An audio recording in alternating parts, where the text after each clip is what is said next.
Hey, potato. Hey, Nothing much. What is that? sir, it's my ceiling. I'm just getting my phone stand.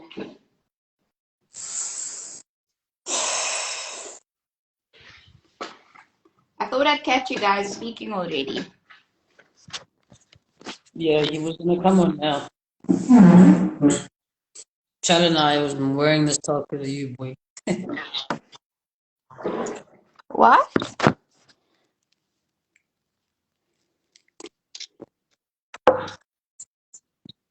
Nothing. I'm just talking to my boy. Oh.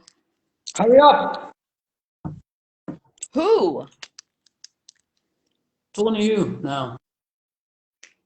Okay. We can talk, man. What are you crying about? You don't need to see Yeah, my but I'm face. not talking to the ceiling. So I look at idiot to you. You're used to looking at the ceiling, aren't you? Forgotten.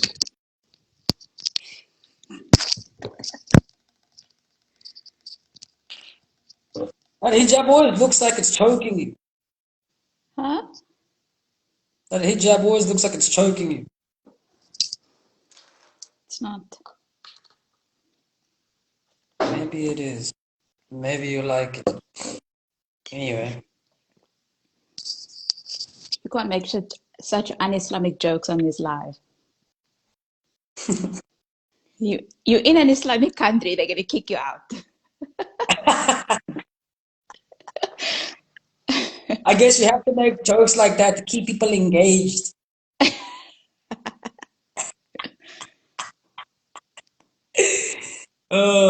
Anyway.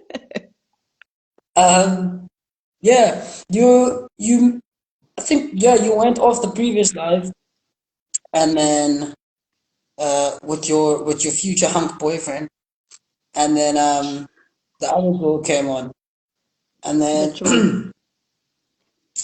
the girl that I ended up speaking to, Mano Imano. The one you had a one-on-one with. The Yeah, new yeah. one, the new face.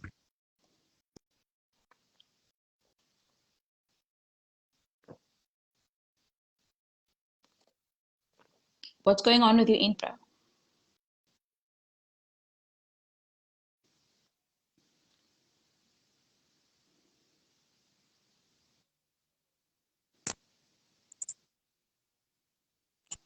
Is it mine or yours? I don't know. I think it's yours. Maybe it is. Okay. Anyway, so yeah, so we were speaking about, all of us were talking about quite a lot of stuff actually. Um, Mm. that's what I find happens now. It's like whenever I have a conversation, and I'm posting these videos every now and then because I'm listening to them, and then I just end up posting them. A lot of other people pick up small bits of the certain things, and then obviously they don't listen to the entire thing, so they'll pick up a whole lot of small things, and then have an opinion of all those small things, and they don't know if we actually went through whatever opinion that they have on that particular Mm. live, whether they request to talk, and we talk, then they bring all those opinions in like, like in a matter of 10 minutes of like 10 or 20 lives. And then I sit there Mm. thinking, I was part of this, like the whole life of the whole conversation. And now you give me bits and pieces of your own, your own content. And I don't know what to Mm. say because I've had these conversations before and I've finished them. Yeah. Yeah, so a lot of the things on that conversation that we had was kind of me just watching other people have the conversation because yeah, like I said, I already had it wasn't even different angles. It was just pretty much the same conversation all over again, men, woman, Mm. and all. So when this girl came on, she started speaking about yet another conversation that we normally have, but I think from a slightly different perspective because it was a bit more. It was a bit more. What do you call it? Personal and localized. As Challen said, it was um, what do you call it? A an isolated incident, right? And yeah, it's difficult to have those as well because then it becomes like a therapy session. Then it becomes like a just a conversation because then you say, look, my 15 people that I know went through apartheid, so therefore we want our land back.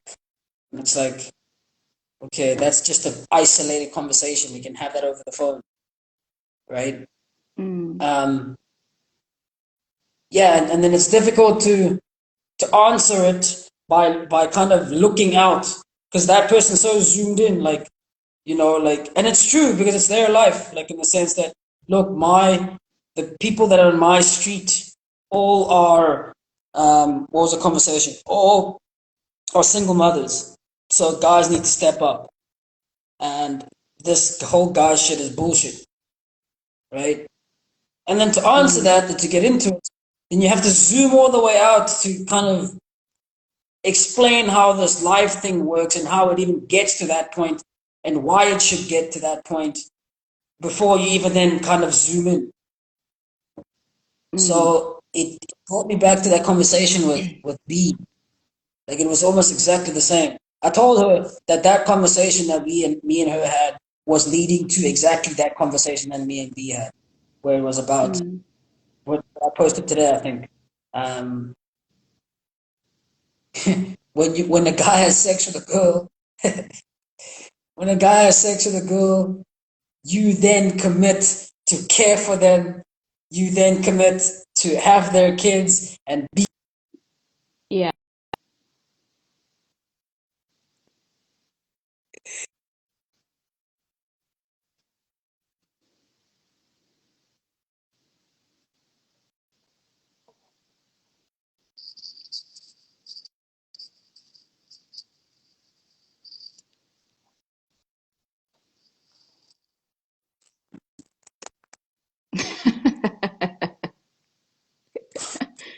Can you hear me?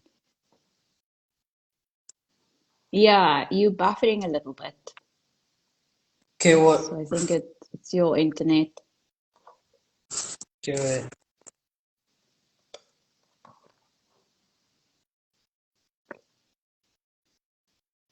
Okay.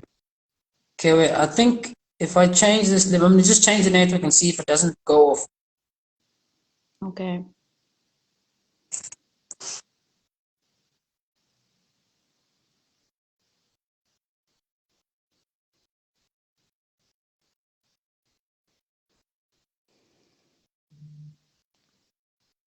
Okay, wait. I think just give me a second.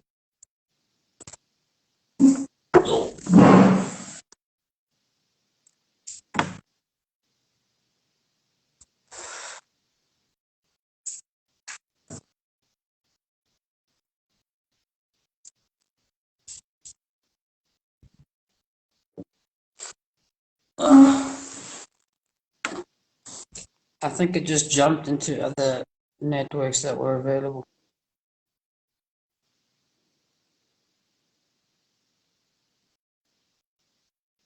Let's just go on here for now, man. Yeah. Anyway, so yeah, so it goes back. So it went back to that conversation with B, where it was it's very zoomed in, and it's. I always get the sense that it comes from like it's a personal thing that happens that you then find 5 to 10 or 20 other people that same thing has happened, or you think it's the same, and then you justify your anger or your resentment towards other people because you now have found 20 other people to then agree with you. And then you leave the rest of the 100 people that don't agree with you. Like you just shut them off. You know, you just, again, like she was saying, I've got friends that this has happened, and it's like, okay, what about the friends that this has not happened to? Like, what about them? What, don't you look at those people and then see what the difference is between this line of people that hasn't worked with, and then these line has worked with?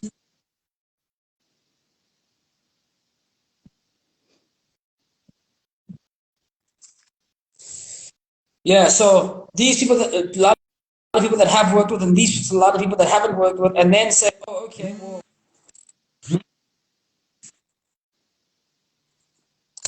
Too many people need you. bro.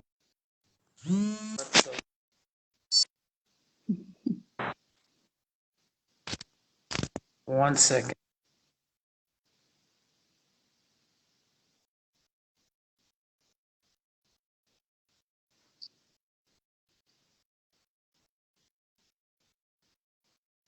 Mo, I don't think we've done a live together. Why don't you join?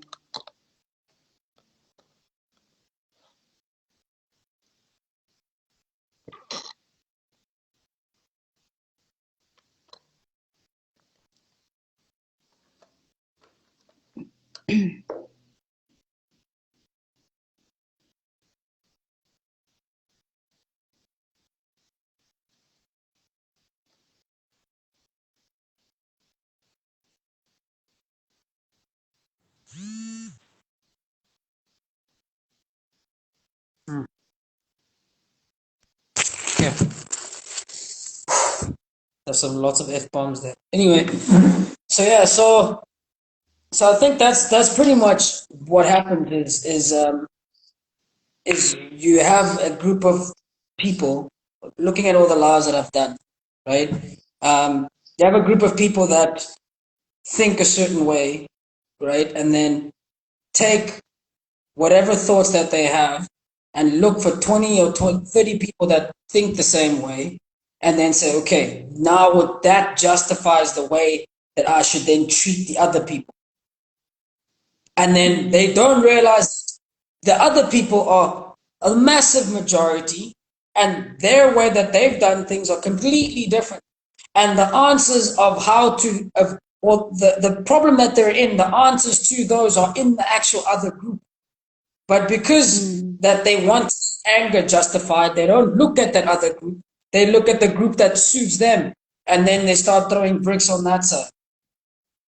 And you see it, like I see it all the time with the conversations as well. It's like, especially with the sensitive ones, like fatherlessness dash motherlessness, violence, GBV, racial stuff. You always see that people come in hot and heavy, and they come in hot and heavy with their own thought process and their own mindset, and then they'll come through with, this is how I think, this is how it's justified, and it's always, I've gone through it. Right? So if just because I've gone through it means that I know what it means, and therefore you need to take me seriously. Right? And it's like, okay. And the second thing is, I know 30 to 50 other people that have done it, or a majority, however number it is, a majority in my vision, right? So in my community, or in my group, or in my street, that have gone through the same thing. And therefore now, since we have all the evidence that I need, I can now justify throwing bricks at the next group that we now think has done it. You know, so yeah, I was thinking about it a lot, because I'm like, every single time it's such a clear picture. Like it's always like that. I had a conversation, like I think I told you the other day, with a woman, where it always starts off like that. It's like, oh look, I was victimized. Okay, what does one say to that? Okay, then after that, and I know 100 other people that were victimized. Okay, yeah, so therefore these are the victimizers. It's like,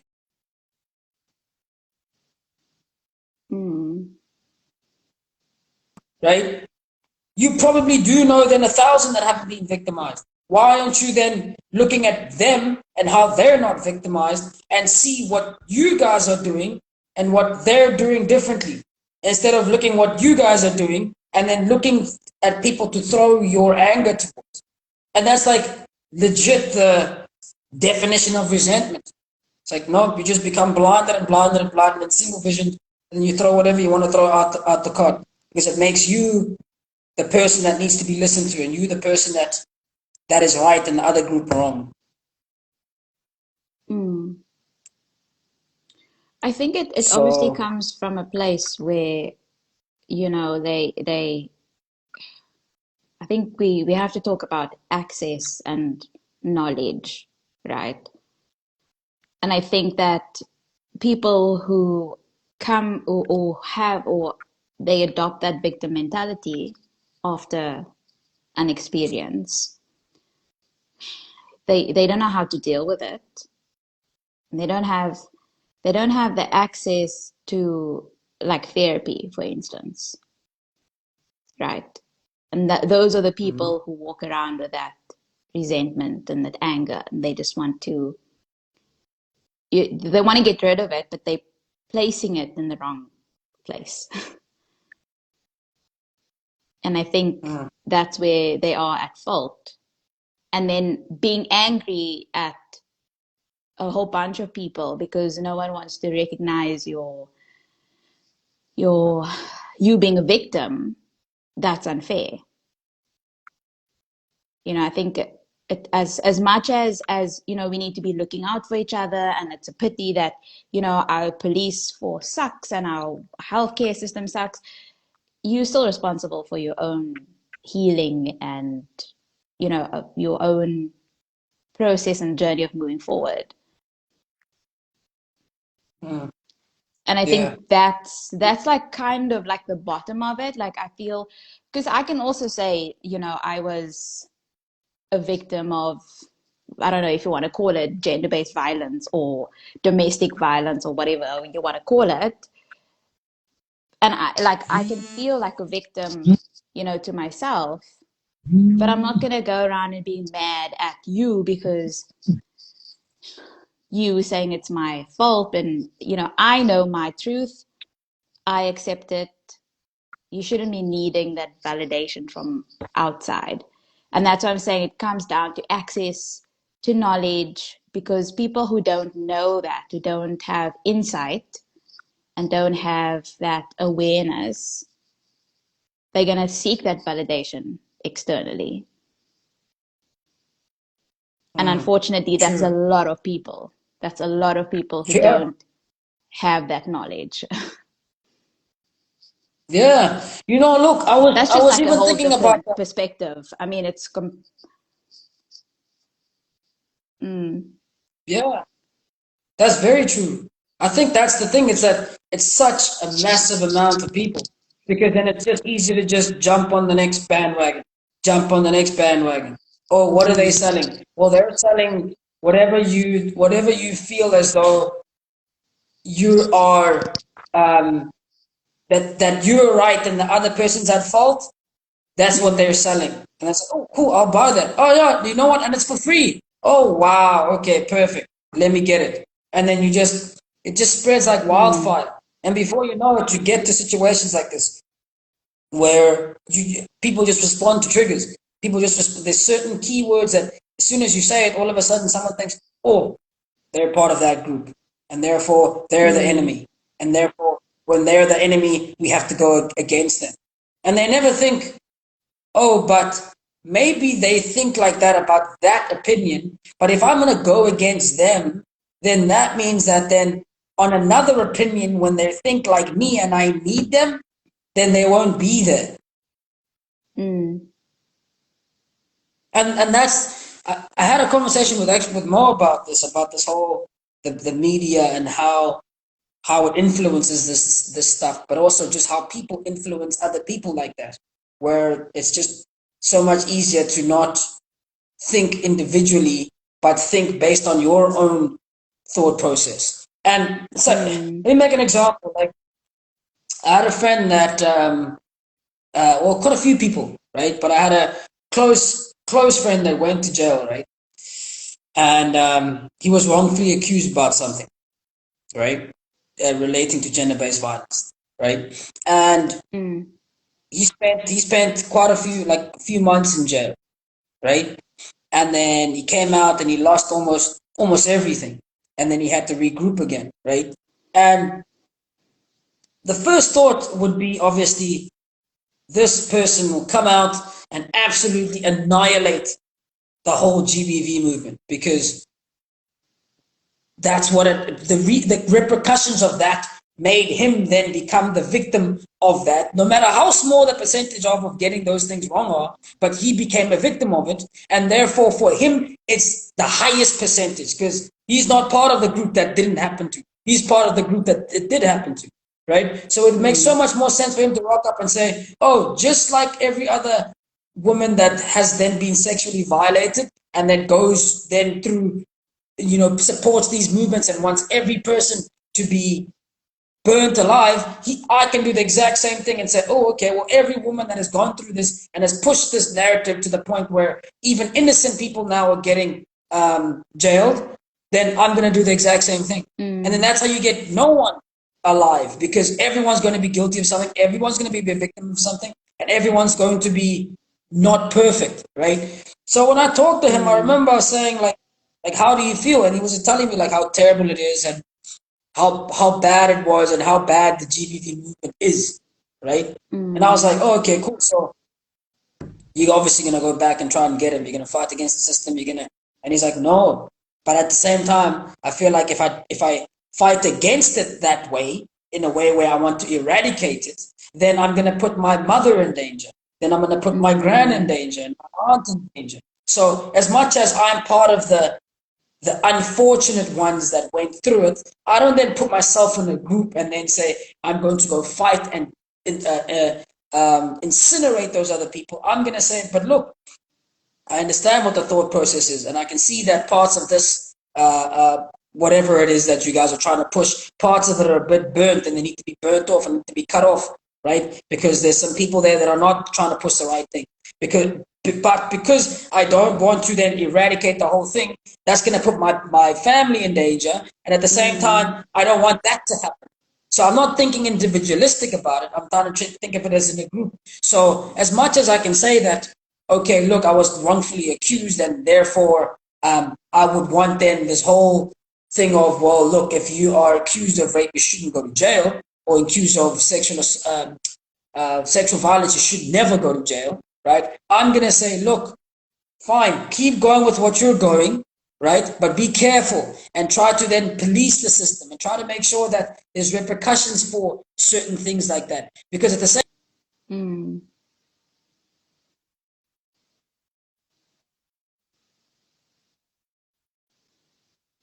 it's not a I'm trying to save myself for the other people. I'm trying to still be part of the people and then fight for everyone, right? Mm. So it's the same. It's such a, yeah, I was blown away by it, and it's such a mature way of thinking, because it's like, well, that's the way you should be thinking about life things. Like, just because it Mm. happened to you and it was unfair on you doesn't mean now all of a Yeah. sudden that the system. Mm. You see, so it goes back to something like that conversation. It's like, yeah, you make valid points. Like, you make valid points, but at the same time, it's so different. And it's one of the biggest reasons why I felt as though I couldn't even converse with her in some points is because it felt like I was talking to I was talking to someone else. Like, I could have had the exact same conversation with someone else, and there would Mm. have been no change. There was no thought process behind it. It was just almost regurgitation. Yeah, yeah. Like group identity. Yeah, yeah, yeah. That Yeah, I exactly just that. like listening to what you're saying. I think the problem with all of this is that, you know, I think the chaos comes in where we now at a point where instead of uniting, we're trying to unite on our differences. And now all these small groups or these qualities of people that have been ostracized are now all looking for recognition. But it's so much easier to find people and their likeness, and that same likeness in more people, and get seen and belong, then our differences, which would be so much easier and less chaotic. But now everyone's trying to, like, so that's what I'm saying, like this validation. So now somebody doesn't like the fact that, or lots of people don't like the fact that men are assertive. Okay. But now men want their assertiveness recognized. And why? Why do you need that to be recognized by a huge group when you can just validate it for yourself and with your peer, your male peer, like next door? You don't need a whole movement and a whole group to tell you that you're good enough, as assertive as you are. Just accept it for yourself and accept it amongst the group that you of guy friends that are also assertive. So now I feel like everyone's trying to take these bad qualities that they've been unable to validate internally and now seeking external validation. And that's why you have all these small groups popping up, and it's just, I don't know, it's chaotic for me. It goes even further. It's not even that. Like it goes even further in the fact that you don't like men to be assertive, and now you find 10 other people that don't like men to be assertive. Because if men are assertive, then chances are that they're going to then leave you if you have a baby, and then they're also going to beat you. So therefore, you find 10 other people, then you say that men that are assertive are terrible. Then you go, oh, okay, well, yeah, we're right because 10 of us are right, and we're also right because, yes, it turns out then that the more assertive people,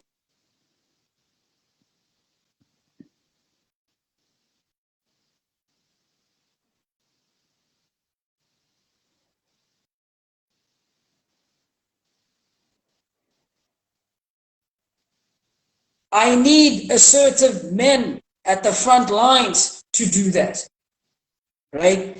Then what happens? You go then and call upon those assertive men, and then they say, but you didn't want us the other day.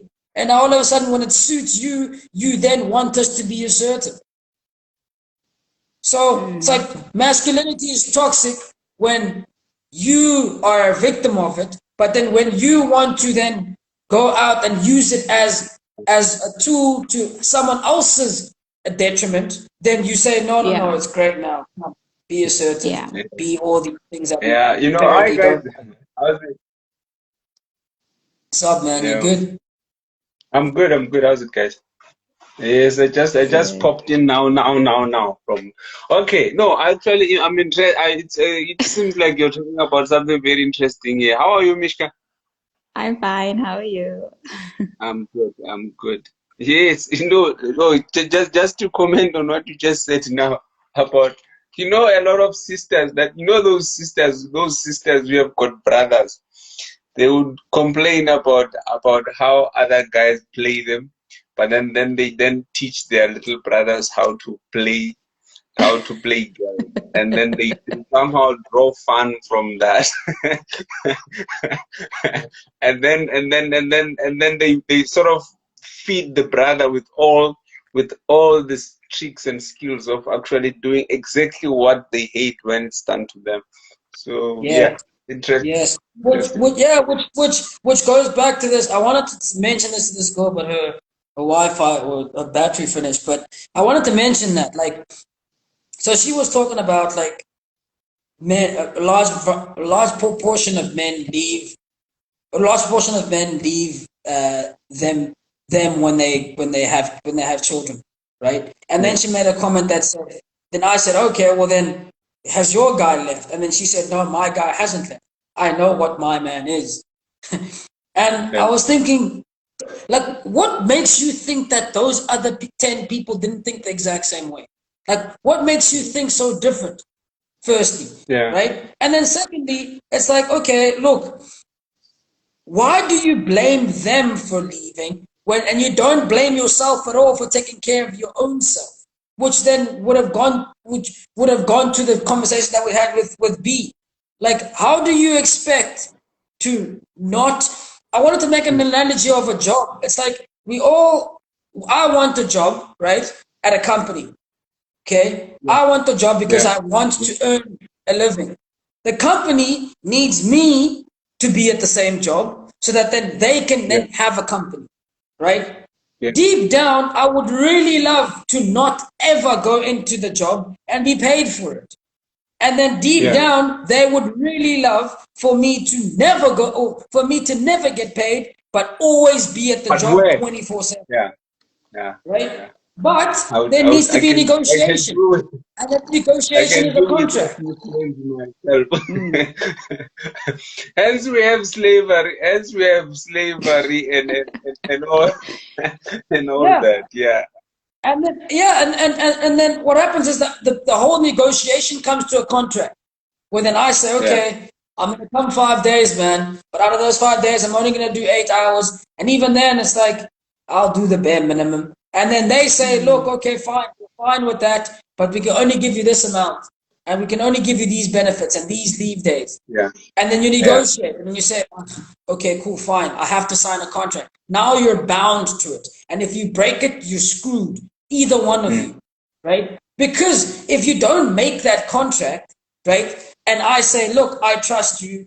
This job or this company has a great track record, and they say, look, we trust you too because you have such a great track record. After a week, I'm thinking, nah, let me leave. Contract's not signed, so what the fuck? I can always disappear.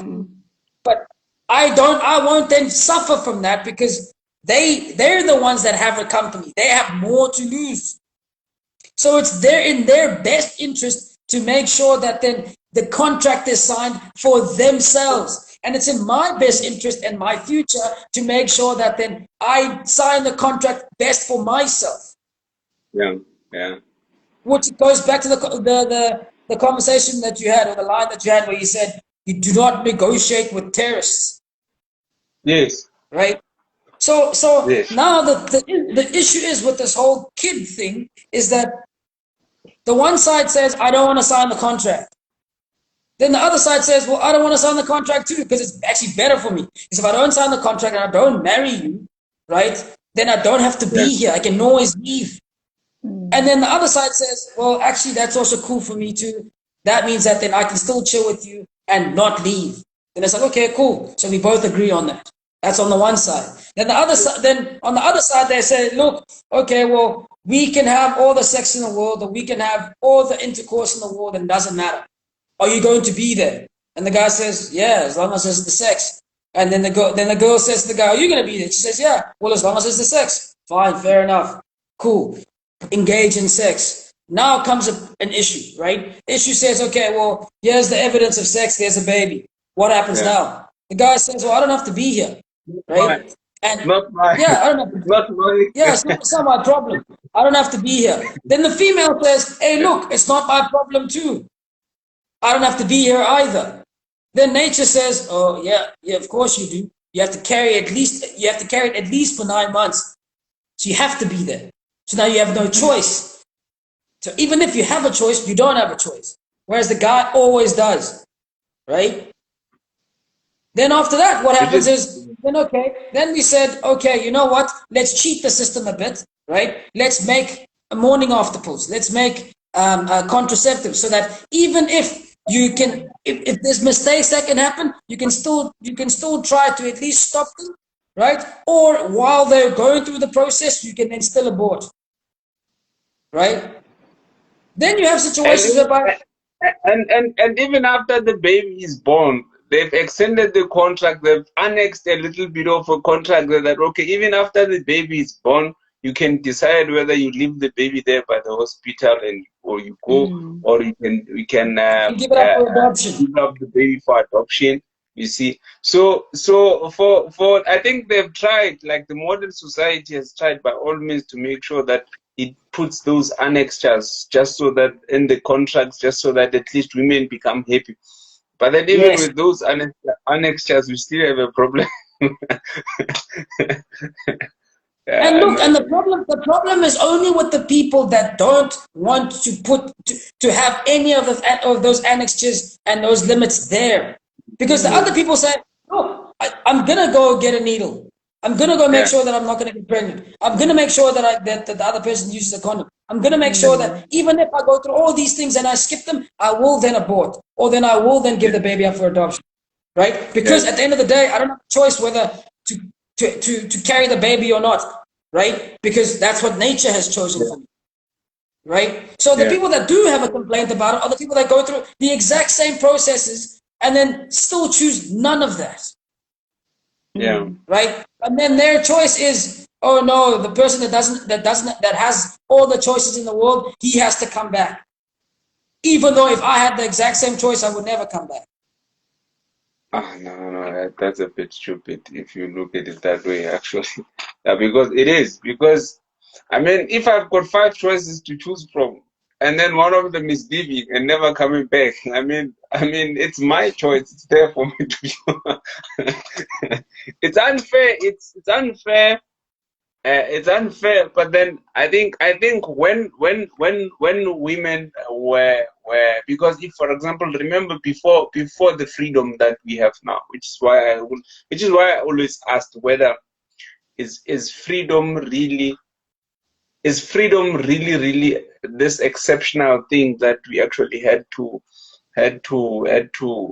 fight. Like, could it be possible that too much freedom is just as dangerous as too much oppression? Could it be possible that those at the polars can actually give the same devastating results, but then in different directions? Because when freedom was limited before now, there was a time whereby, for example, the society, there was a contract with the society. For every human being had a contract with the society. And then, for example, every man also had a contract with that society that, okay, if you get a certain girl, for example, pregnant, you cannot leave, and then you have to do this. This is what is to be done. Because you have made this choice, then you cannot choose this other choice. I mean, you have selected this one, then you cannot say that you've selected this car, then you cannot say that, now I want it to have 5 wheels. No, there are no 5 wheels. You get it with 4 wheels, and then that's it. And then now, but then now, women came, and then it's not men, it's women who came and said, no, this contract is not nice. This contract is not nice. Just because I had a baby with him does not mean that I have to be stuck with him. It's women who said that. It's not men who said that. It's women who said, no, just because I had a baby with him does not mean that I have to stuck with him. Men, as much as men were not, we cannot always be happy about everything. But then they understood that this is the way things work, that should I do this, then I'm going to be asked by the family of this woman or by the community to go and then pay those damages or whatever cost or whatever penalties that I have to pay for doing that. And I also have to now assume the position of being a husband, and then we are going to have to be in this together and then raise this human being together, because the human being is here and then is a responsibility. So they said, no, we don't want that. We just want to do things our own way. We want to be always we want the contract to always have a door for us to get out.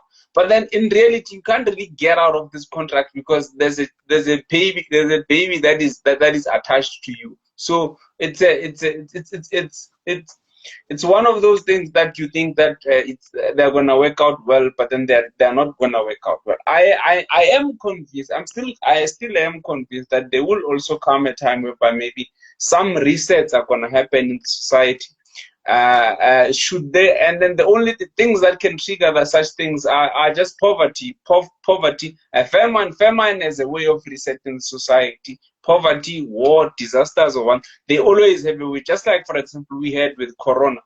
The Corona gave us a huge reset in terms of how we plan our families and how we actually live with the people, with our significant others. Because remember, the mother would be living that side, and then the father would be living that side. They spend about 90% of their time at work.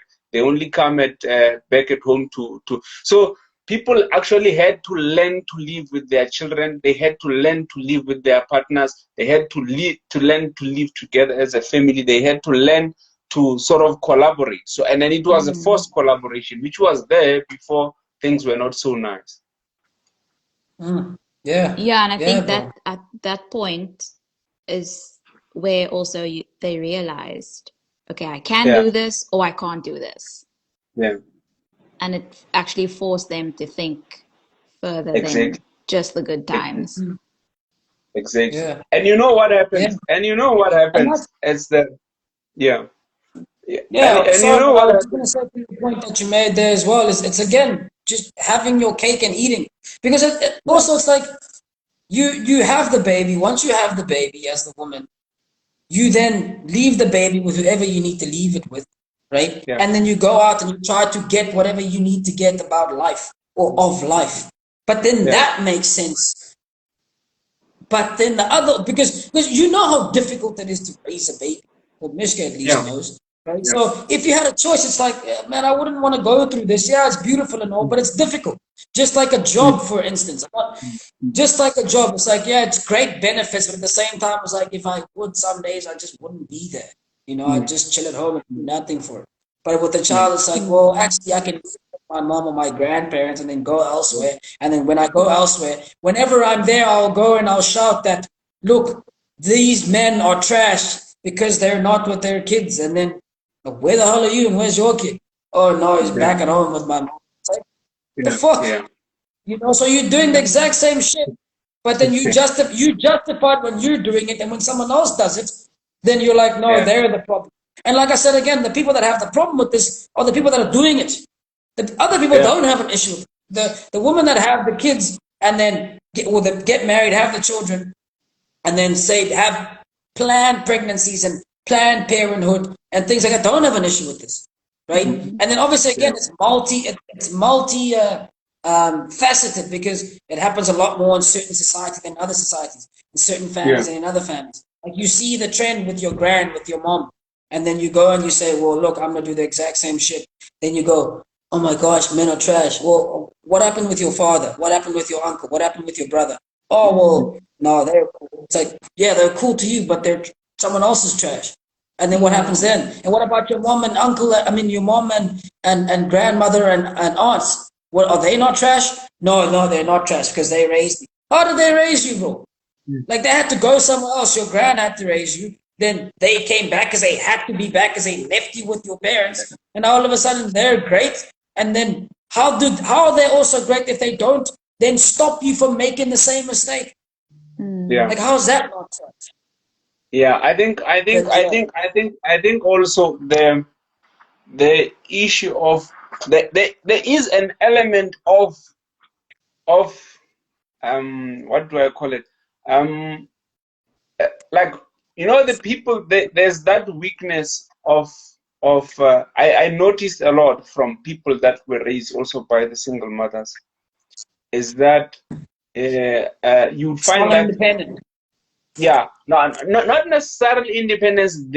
There's also, especially we all have that weakness, especially to our mothers. We always look at our mothers as Yeah. the sort of mini gods, like they are infallible, and then they cannot do no wrong, and then Yeah. even the wrong that they did or the flaws that they had, It's justified. It's we sort of justified. we somehow want to romanticize them and then make them as if they were beautiful flaws, even though they might have been quite dangerous in our upbringing. So that's why you find, for example, people who are, when you, for example, mention the issue that Rocky, it is best to have children after marriage and then raise those children as a family, or it is best to, yeah, they would, for example, come and say, no, I was not raised like that, but then I came out all right, and then my mother was like this angel and everything, and then so that is also why you find that such things are they are going to forever perpetuate, because people think that it is only bad when someone else does it, but not when the ones that are close to them. The same, in a similar way as corruption, it is bad. It's very, very, very bad. But then nepotism is part of corruption. Yeah. Yeah, I think like Calling your brother first before calling someone who needs your job more than your brother when there's a position. It's part of a corruption in a way, because there's probably someone who needs that job more than your brother, but then you do that because you see. So I think, yeah, it's part of human nature. I would like to assume that. Mm. Mm. I just wanted to Yeah. say, like, like those females, they Yeah.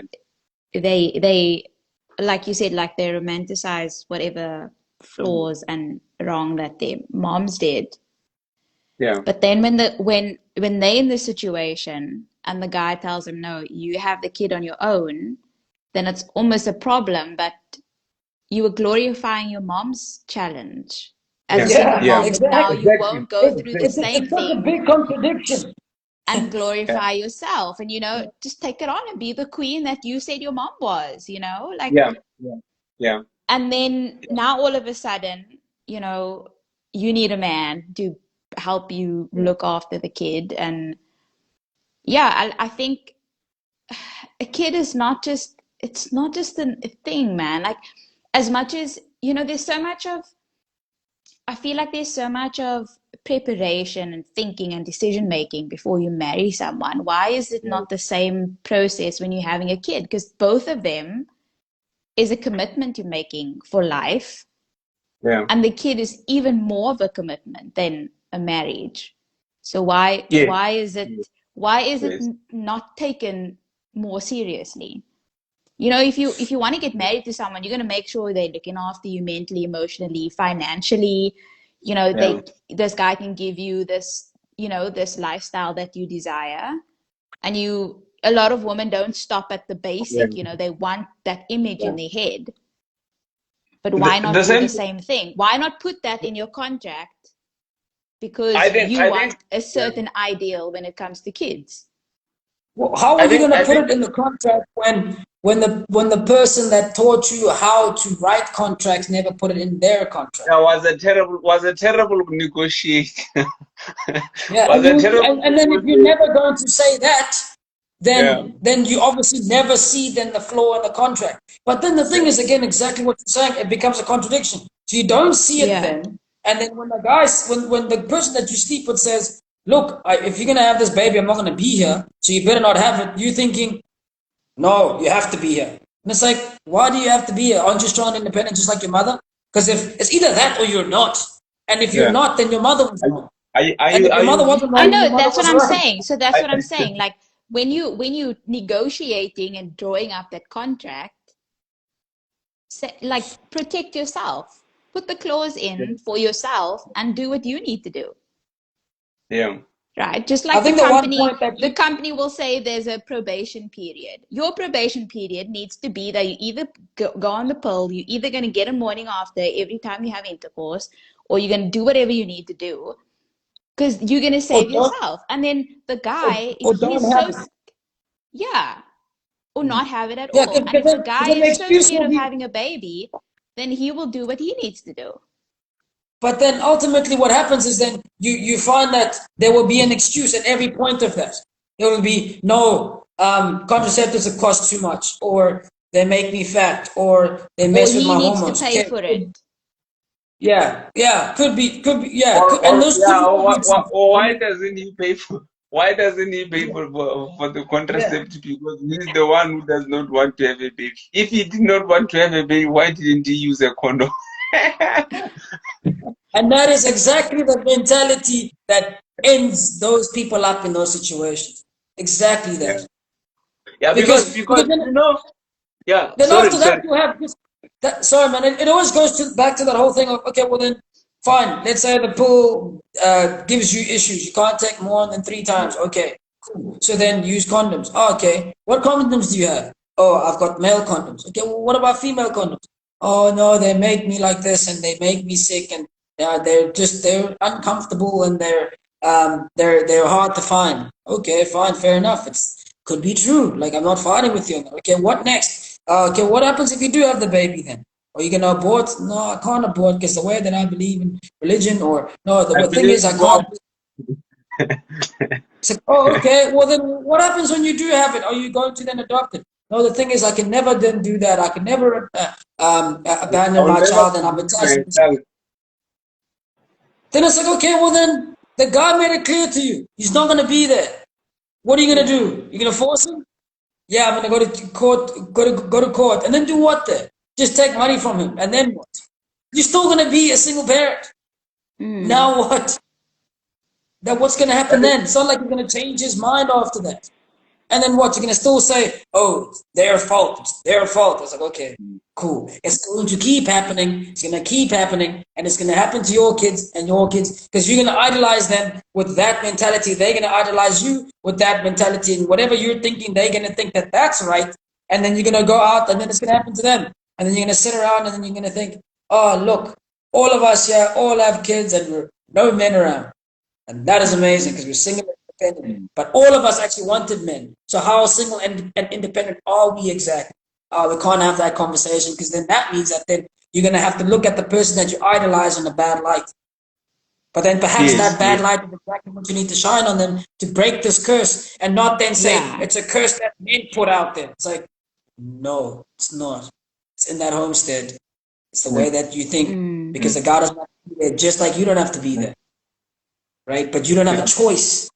You have to carry the baby. And then life gave you choices. There's a reason why medicine didn't start with the males to get them contraceptive first. Besides the fact that scientifically there were also difficulties. But it's also the fact that why would men take it? If there's any side effect, why would you take it? If you don't ever have to carry the baby. The problem is not with them. So Yeah, no, interesting things. But I think I think we just have to get into a point whereby we'll stop romanticizing, making such struggle look fashionable, look nice or fashionable. In the same way, we should actually stop making a lot of useless things look nice. Because, for example, I'll make an example with the very same thing of uh, of of wanting to looking at your single mother as a superhero. We like, for example, looking at them as a superhero, and then from the after we look at them as a superhero, we will make that struggle look like something that, because the thing is that once you romanticize something, you make it as if you sort of create it as if it's a way, as if it's a path that other people have to go through and then follow and then become. And then what I've noticed is that there comes a time whereby you find that the children now will start, okay, the parents of these the parents of these children, the single mothers who are parents of these children, they start the issue, the point, the sort of the habit of owning these children in a way that of sort of claiming ownership of these children. And then how does that affect the children? Is that they will look at the children at the children as if they are sort of like they are their possessions. And then that is dangerous, because now what happens is that it actually stops children from growing. And then how does that happen? That, remember, for example, in a traditional family setup, you will have a mother and a father, and then the mother would sort of, the child, at every step from birth, the child will be attached to the mother, and at every stage of growth, the child is separating from the mother, separating. For example, there will also be a time whereby just from birth, after the child comes out, then the umbilical cord will be cut, and then now the child will be breastfeeding, and after some time he will be told, now you will stop breastfeeding, and then from there you will stop picking up. Now you have to learn to walk by yourself. And then after, I'll say, for example, up until the age 7, at which is, I assume, the age at which the child now understands the language, the full language. And then at every stage the child separates from the mother, the child is getting closer to the father. The role of being a father becomes enhanced, as while actually the role of being a mother gets reduced. And then it is the nature of how this was supposed to work, that as you go, because now as the child grows, is going to have to need to learn how to, for example, how to plow. Well, in the old days, how to plow, how to learn skills, how to work with other people, how to talk to other people, discipline, how to, you see. And those are things that actually are not that fathers easily find a way of actually instilling into their children. And then up until, for example, the child is 18 now, he has to leave school, and then from there he has to start his own life somewhere and all that. And then again, even the father, there's also a time whereby even the father himself is going to have to lose you to the society, because now you can no longer be responsible to him. You now have to be responsible. The mistakes that happen to the mistakes that you do, the police are no longer going to come to stop by your father's house. They are going to have to stop by your house. You are now a citizen. You are now a citizen. You are responsible. You now only have you don't only have the responsibility to yourself and your family, but then you also have a responsibility to your neighbors, to the society, to your colleagues. Yeah. So now what I've noticed is that with the problem that comes with the single mothers is that the rest, you see, half of what I've just said from age 7 upwards is gone. Yeah, they don't have access to that. And then now you get men who are 40, but then they're still children. You get men who are 40, but then they are still disattached to their mothers in such a way that they find that, for example, they would be staying in their mother's basement or their mother's house, and then the relationship, they become awkward. The relationship, even if they go, even if they leave, they still don't know how to manage the relationship between their mother and their girlfriend. And then there's that friction. There will always be that friction, because now this person has not actually learned to actually separate the two in such a way that he can be able to understand. He can also be able to make his woman and then his mother to understand that they are not in a competition for his attention. Even the mother can also understand that, you know what, I'm not competing with this woman, and then this woman is my son's girlfriend or wife. I'm not in competition with him for the attention of my son. He's now an independent citizen. He's not only responsible to me, and he does not answer to me. So those are things that, yes, you will get people that will tell you, okay, I came up fine. I was raised by this way, but then I came out fine. Of course, there are people like that, and then there are people like, and there are people. I mean, we cannot make the whole topic about the exceptions. There are a lot of exceptions, but then we actually have to focus on the huge majority of men who are suffering, because now they really don't know when to cut that umbilical cord between themselves and the mother, or themselves and the parents, or in fact it's also always them and the mother, because this happens a lot. I've seen this happens a lot, because most mothers don't actually have the guts or the lever let's call it the lever to tell their sons to actually get the fuck out of their houses. So it's always so it's always the fathers who are there to actually be the bad guys, and then start making the situation, the conditions uncomfortable for the child at home, so that to the point whereby he actually has to leave. You see, so I've those are things that I've noticed, and then it's very sad for men. It's better for women. But it's easier for women. It is easier for women, and then also even the consequences aren't that terrible if you were to compare the women that are raised by single mothers in comparison with the boys, because with the boys it becomes quite dangerous. It becomes bad. It's something that is making you, that can actually separate you from other men, or from the world and how the world operates. I think spot on, bro.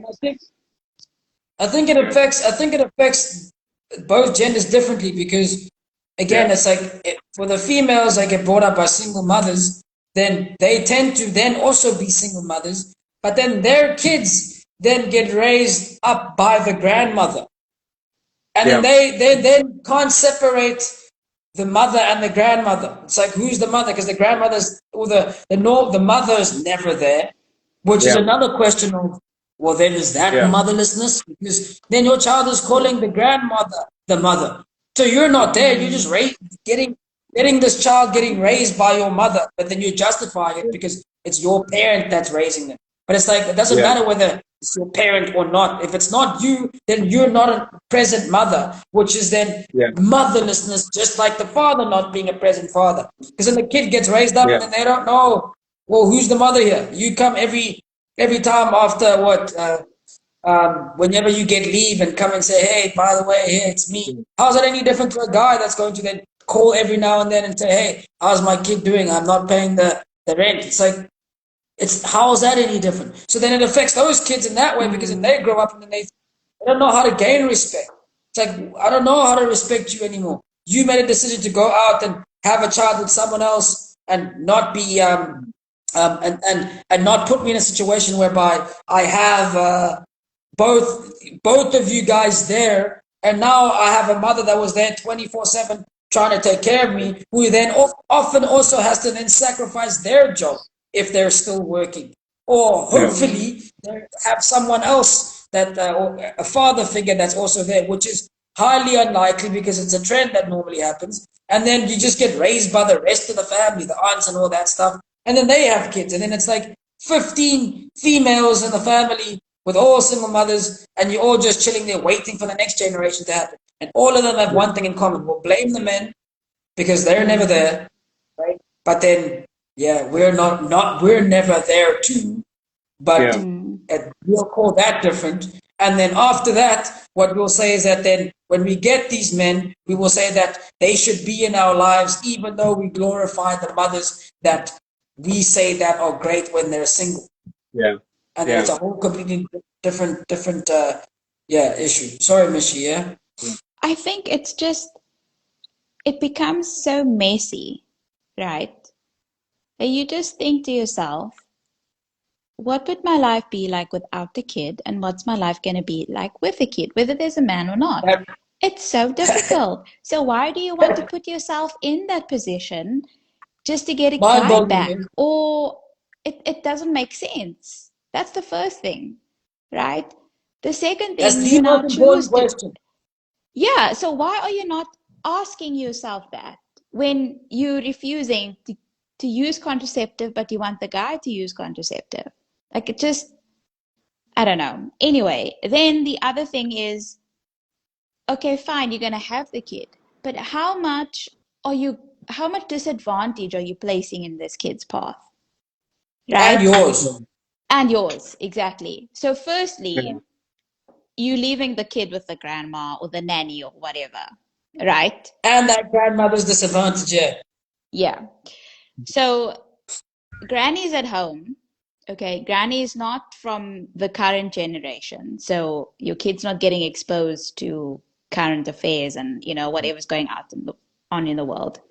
Secondly, your kid doesn't have access to you as a mother, so how can you glorify yourself? Tell me again. Then there's no father figure, and all the things Ports are listed that they're going to miss out on. Yeah. Right.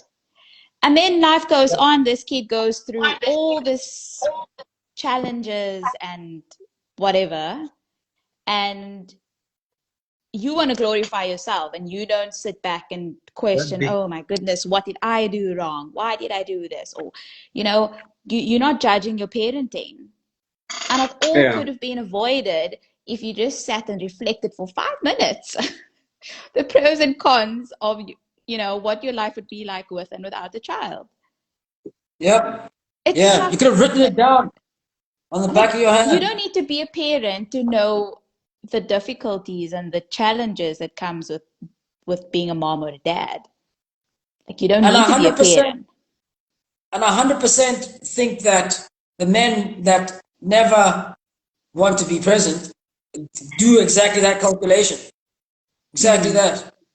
Yeah. Well, my life would be better without a baby, so I'll just go and live my life. And that's as simple as that. Yeah. Because it would be. But then the female, even if she makes that decision, if she's pregnant, she has to make other decisions beforehand. And she has to make other decisions during the process. Just like, you think you're leaving, okay, my kid is fine because it's my mom that's looking after him. But your mom's also coming with her generational trauma. The granny of that kid is angry at the man that left her. She's angry at your mom because your mom is leaving you with her. She's angry and at and your ha- father and who that is, didn't want you. yeah.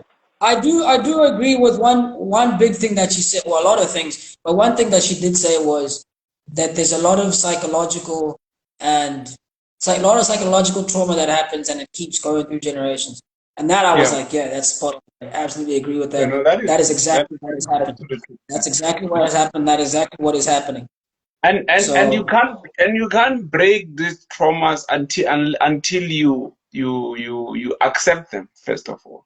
And then yeah, after Mm, yeah, accepting that they, and then from there you also have to get help, and then in moving through life. I mean, and then but then yeah. now the problem is that we also at a point whereby we like to be in denial about everything. And if we are not in denial about everything, we want to romanticize everything and then to make it as if it's nice. Mm, I cannot tell you how many people who actually own the diseases or the disorders that they have. People who actually own this, like for example, if they have got ulcers, they would actually even say "Mina ndingumntu ama-ulcer," as if like ulcer, this is something nice to have, and then like there's that again of actually owning, and then or the one of calling disorders, of calling our disorders, we call them deficiency, like of calling deficiencies disorders, things that you can actually, I mean, things that are as simple as laziness.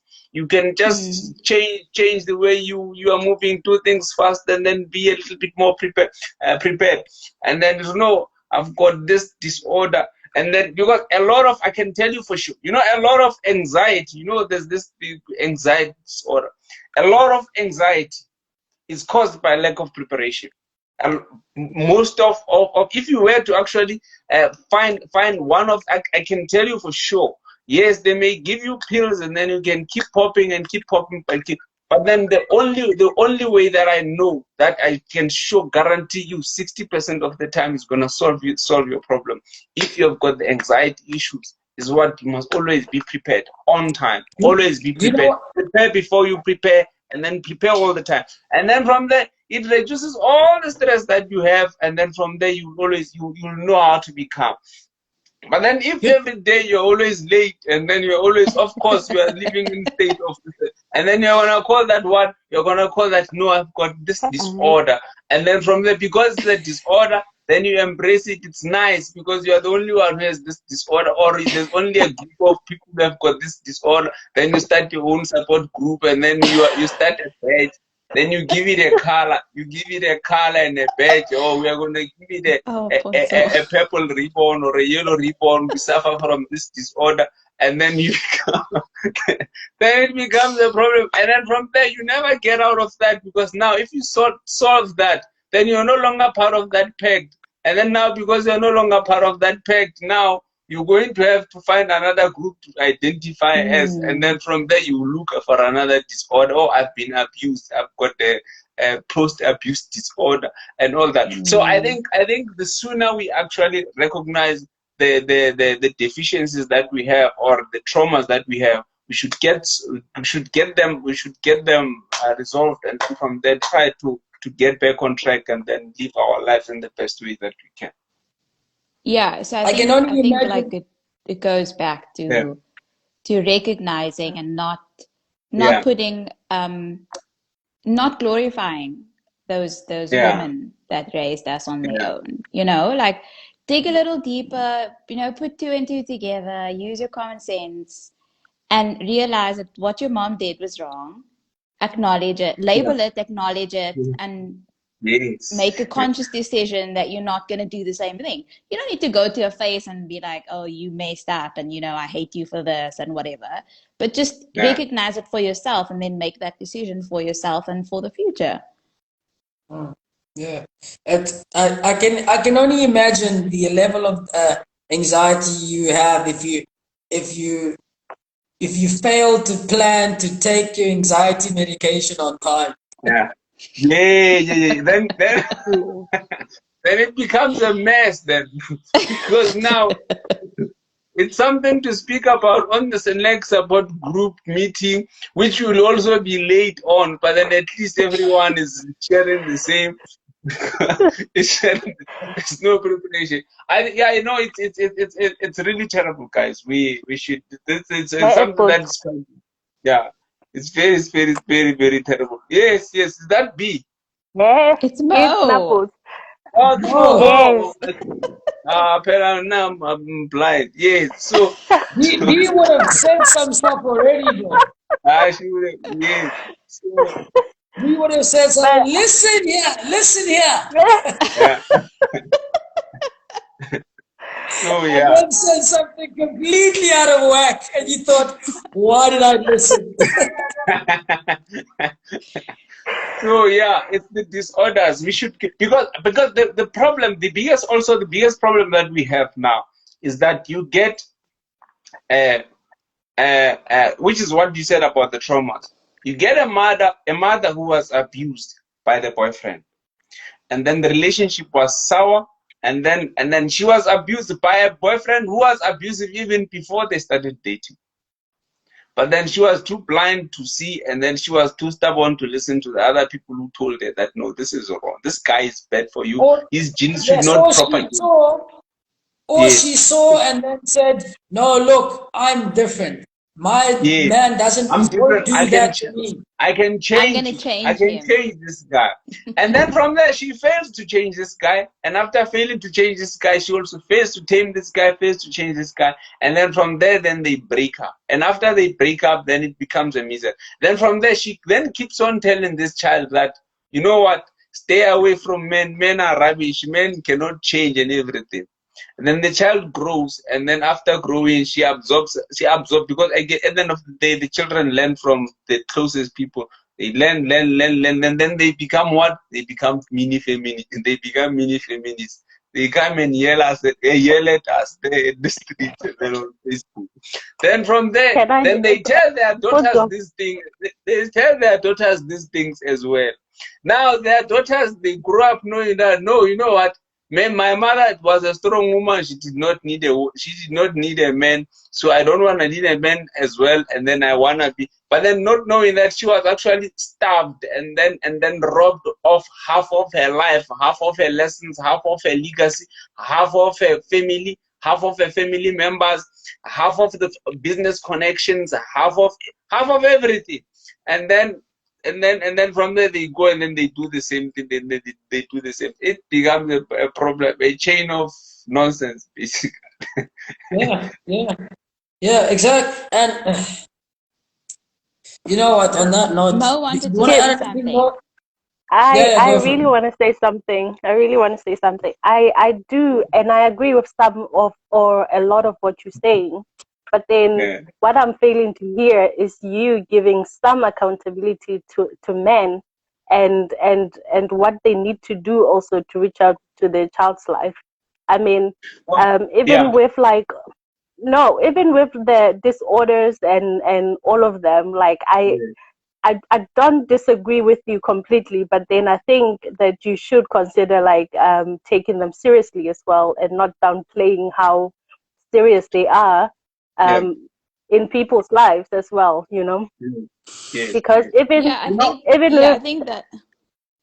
mm, Mm-hmm. even with okay, anxieties and stuff, it's yes, not something that you just solve yes, by, okay, I'm gonna be better organized. It's a yes, process that you need to work on yes. for quite some time, I and then you will reach to where you are better.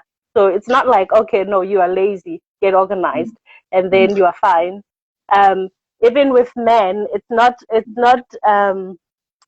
the responsibility you guys are just giving to women. Okay, you need to make sure that you don't get pregnant.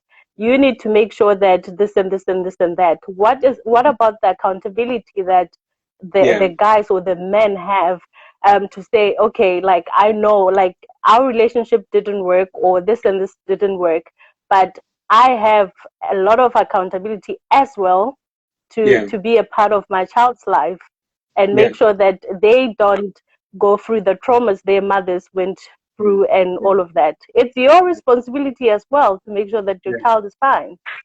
Yeah, Yeah, I think just that comes back to the contracting we spoke about, right? If you're on the same page and you're both signing that contract to say that, okay, if there's a kid, we're both going to be involved, and then the guy decides, oh, you know what, this is too much effort, then you can obviously hold him accountable because he agreed to something and now he wants to pull out.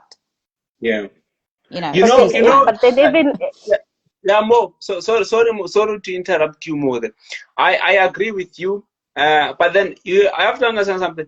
Okay, starting with the one-handed disorders, I'm in no way downplaying the disorders. I'm downplaying how we said 60% of it. We're not downplaying at all. So that means guys. there's still 40% that you can play with there. Very So, serious. but what I'm saying is that I'm not downplaying the seriousness of the diseases. Even for example, diseases like for example your HIV and everything. I'm not downplaying the seriousness of any disease or any disorder or any. What I'm downplaying is the reaction and then the romanticizing of those diseases, because then they won't end, because they become a lifestyle. And then once they become a lifestyle, then people, they start by becoming awareness, and then from there they become lifestyle, and then people still don't want to get out of those things. And so that's why I'm saying that. So you are not a person. How much the ulcer? You have got ulcers, and then you have to sort that. Once you want to own this as if it's yours, as if it's yours. I mean, I've seen people embrace these things as if no, it's not yours. This thing, if you can get. Same thing with anxiety. It's something. It's a situation that you actually have to work out on getting out. You cannot be perpetual on medication for such or so it has to be, if you know it's something that can be, if you know something that can be healed, then I understand, for example, that things that cannot be healed, for example, you can get on this things like HIV, but then the way in which we respond to these things, sometimes it's quite very, very unhealthy. And then now coming to the issue of the fathers, of the fathers and then responsibility. I think we have quite reiterated this many times, and then as Mishka said about, I mentioned about the issue of the contract, is that the first thing, as a woman, remember, you are also the gatekeeper to your procreation. You are the one, you are the HR of your womb. You decide which guy is going to have. So that is the power that you have. And then because of that power, then you are at a much bigger responsibility, because then if should things not go well, you are going to be the one suffering well. Just like a company that hires a fraudster without knowing that it's a fraudster. You see, so that's why. And then it is easy, because remember, the responsibilities that we have are responsibilities that are there to also make sure that we don't have a generation of fraudsters or of bad guys. So the rule number one is by making sure that you make children with people who want to be fathers. That is rule number one. You give your home to people who want to be fathers, and then there are many ways in which people can prove to you that they actually are ready to be fathers. And then you, as a Musutu, you know, all those things, and then people become involved, and then also the society is there to support, because no one is perfect at the end of the day. There may be people who say things that they want to be fathers, but then they are not. They are terrible fathers. That's why we have got family. That's why we have got brothers. That's why we've got sisters. That's why we've got a family. That's why we've got a lot of other people that are there to support us and make sure that we become the best citizens, or the best members of the community of our communities. One and two. And then again, the guys also have their responsibilities as well. But then their responsibilities again are based on what they are on. They are based also their responsibilities are mainly on marriage, because it is a guy who decides which woman is going to get married and which woman is not going to get married. That is the responsibility of the guy. You as a woman, your responsibility is to decide which man will have his genes propagate or not. So also on those guys, it's also their responsibility to make sure that they don't bring women who are going to bring their families in disrepute or to bring chaos in their family. I'll make an example of a man, for example, who dates a woman that flirts with every other guy on the street. That man has made a mistake, a big mistake, because now you will have to fight off every guy when he goes out there, and then part of being in the society is to minimize. Part of being in the society is also minimizing conflict. But then if you are with a woman who goes out there and smiles with every guy, then that means if you marry a woman who's going to smile with every guy, then that means you're also going to come back with blue eyes every day, fighting guys that disrespect you or your wife. Mm. Look, for me, on this topic, quickly, just to finish it off, yeah, I think it goes without saying. It goes without saying about this whole responsibility thing, and I think again, going back to the whole work analogy, at the same time, it's like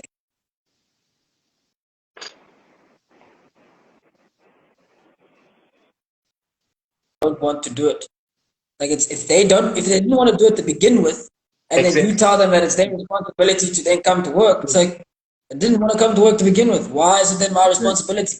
That's why it's crucially important for the people that are hiring and the people that are got the most to lose to then make sure that then there's always alternative. So even when guys say, "Look, the mother made it difficult for me, and I didn't want to engage in the mother too much, and I can't get out to look for my son." Clearly, that person doesn't want to do more. Like, so then in the beginning, like, if they don't want to do more, they're not going to do more. So to tell them that they have the responsibility to do more when they don't want to do more is just counterproductive. They're not going to do more. They don't want to do more than what they're already doing. So telling them, look, okay, guy, look, you have to go, and it's like, have to go there and do what? I don't want to do it. Then what? What's going to happen then? And it's probably better for them not to do it, because if you're going to make someone do something they don't want to do, it's going to be a big issue. So you're going to tell this guy, go there and fight for the child. And then every single time that he fights for the child, he gets more angry and says, I give up. You're going to say to that person, look, you should have fought more. It's like, of course he knows you should have fought more. That's why he didn't, because he didn't want to. So by him not doing it, then it's probably a good thing in the long run, because you wouldn't want that person to do something that he doesn't want to do. Because then everything that he's going to get as a result is not going to be of anyone's benefit.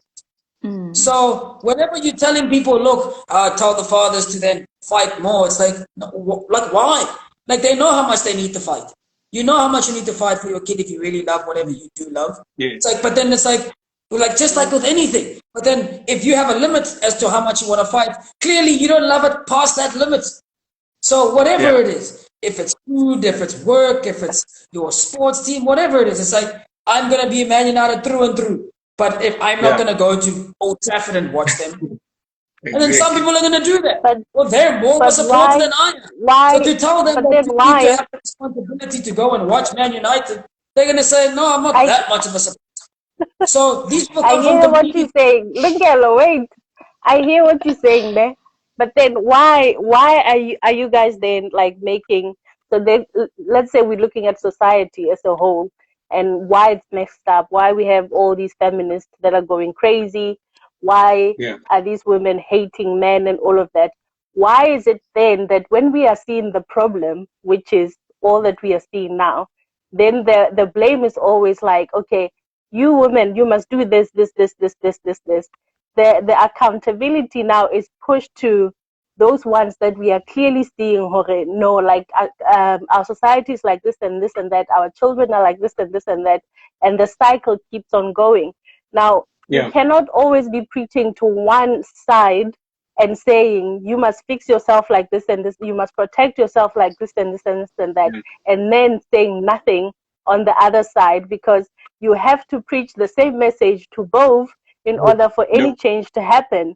Like even with guys, you have to say to guys, okay, you need to take accountability for where you spread your seed and all of that, so that you are not living in a society, so that you're not living in a society.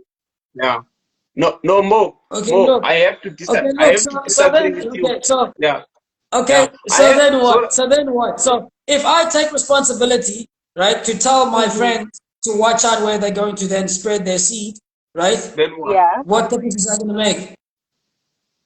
No, the difference that makes is that your child or whoever your friend's child is not going to find themselves in the cycle of hearing a one-sided story from the mom that is like a piss story that all men are trash and all of that, and repeating the same cycle. If it's a girl, then repeating the same cycle, finding another trash, like mom said, because usually it repeats itself. So like it's taking responsibility for your children, because those women are not making children by themselves. So your friend must make Yes. sure, okay, if my child is here, I should like make sure that we are not repeating the same generation that we are in. So it's not Yeah, only more. on the Yeah, mothers that yeah. they must So, fix so, the so if world. I tell my friends, right, to watch where they put their seed, right, what Yeah. difference would that make to them actually doing or not doing that? The difference is that they won't make children that no, seriously, like, okay, so No, no, you say, in fact it's you, Poto. Wait, it's you, Poto, that says this. You say we must choose, Ugote, I'm sleeping with this person and he's not like a yes. deadbeat.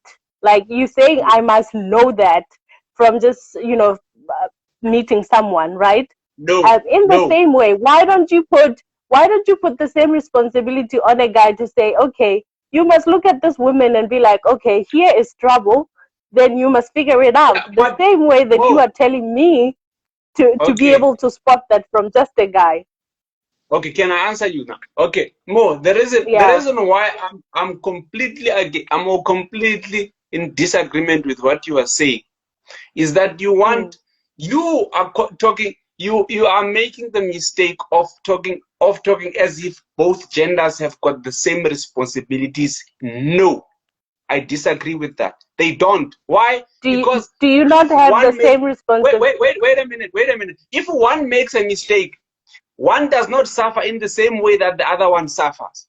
So by that means there's already no equality there of responsibilities, and then meaning that the responsibilities are different. We can weigh them however you want, but then they are different. So what do you want? What you are saying? Let us make an example. Let's say that I tell Lou, or okay, Lou, stop planting your seed everywhere and then making babies recklessly. And then Lou goes straight and does that. And then after he does that, the rights say that the current laws are so easy that not even one is going to chase after Lou and then make sure that Lou pays for that. So basically, whether Lou does this, whether Lou doesn't, it doesn't matter for him, because at the end of the day, it doesn't matter. He knows that if he makes kids, he's gonna leave them there. Do you think he doesn't know that after the babies come here, he can choose to leave? The laws allow him to do that. That's That's what why I'm trying before to the get laws at were as not well. good. No, Yeah, that's what I'm trying Okay, to get at as okay. well. but now let's No, come no, to put you. the Manel. Yes, Manel, yes, it doesn't matter to him right now because the baby is a baby and they're dependent on the mother.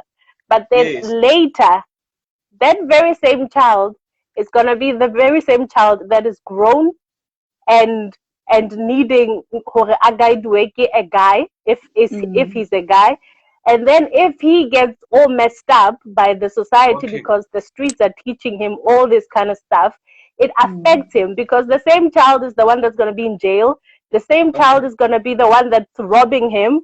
So whatever you do now, even if it's not affecting you now and you're saying this is the mother's responsibility, later it does come around Mo, somehow, whether yeah, it's in a form Mo. of So sorry. Can I please stop? Can I please stop you? Mo, Lou is a terrorist. What do you want me to do? You want me to negotiate with a terrorist? Lou is a fraud. You want me to negotiate with a fraud? So because this is what, let me make this example. Let me take this analogy to the basic company policy, to the basic company. You are Mo. You have got a company. Lou is a criminal. Do you think me telling Lou to stop being a criminal will make any difference? I don't Mamel, understand. Mamel, Mamel. No, So but what Mo is a saying, family, what Mo is saying a is that family, huh? no, it's okay. Go on. So look, so A family, if I Why are and Lou wait, keeping wait, wait, quiet? Mamela, Mamela.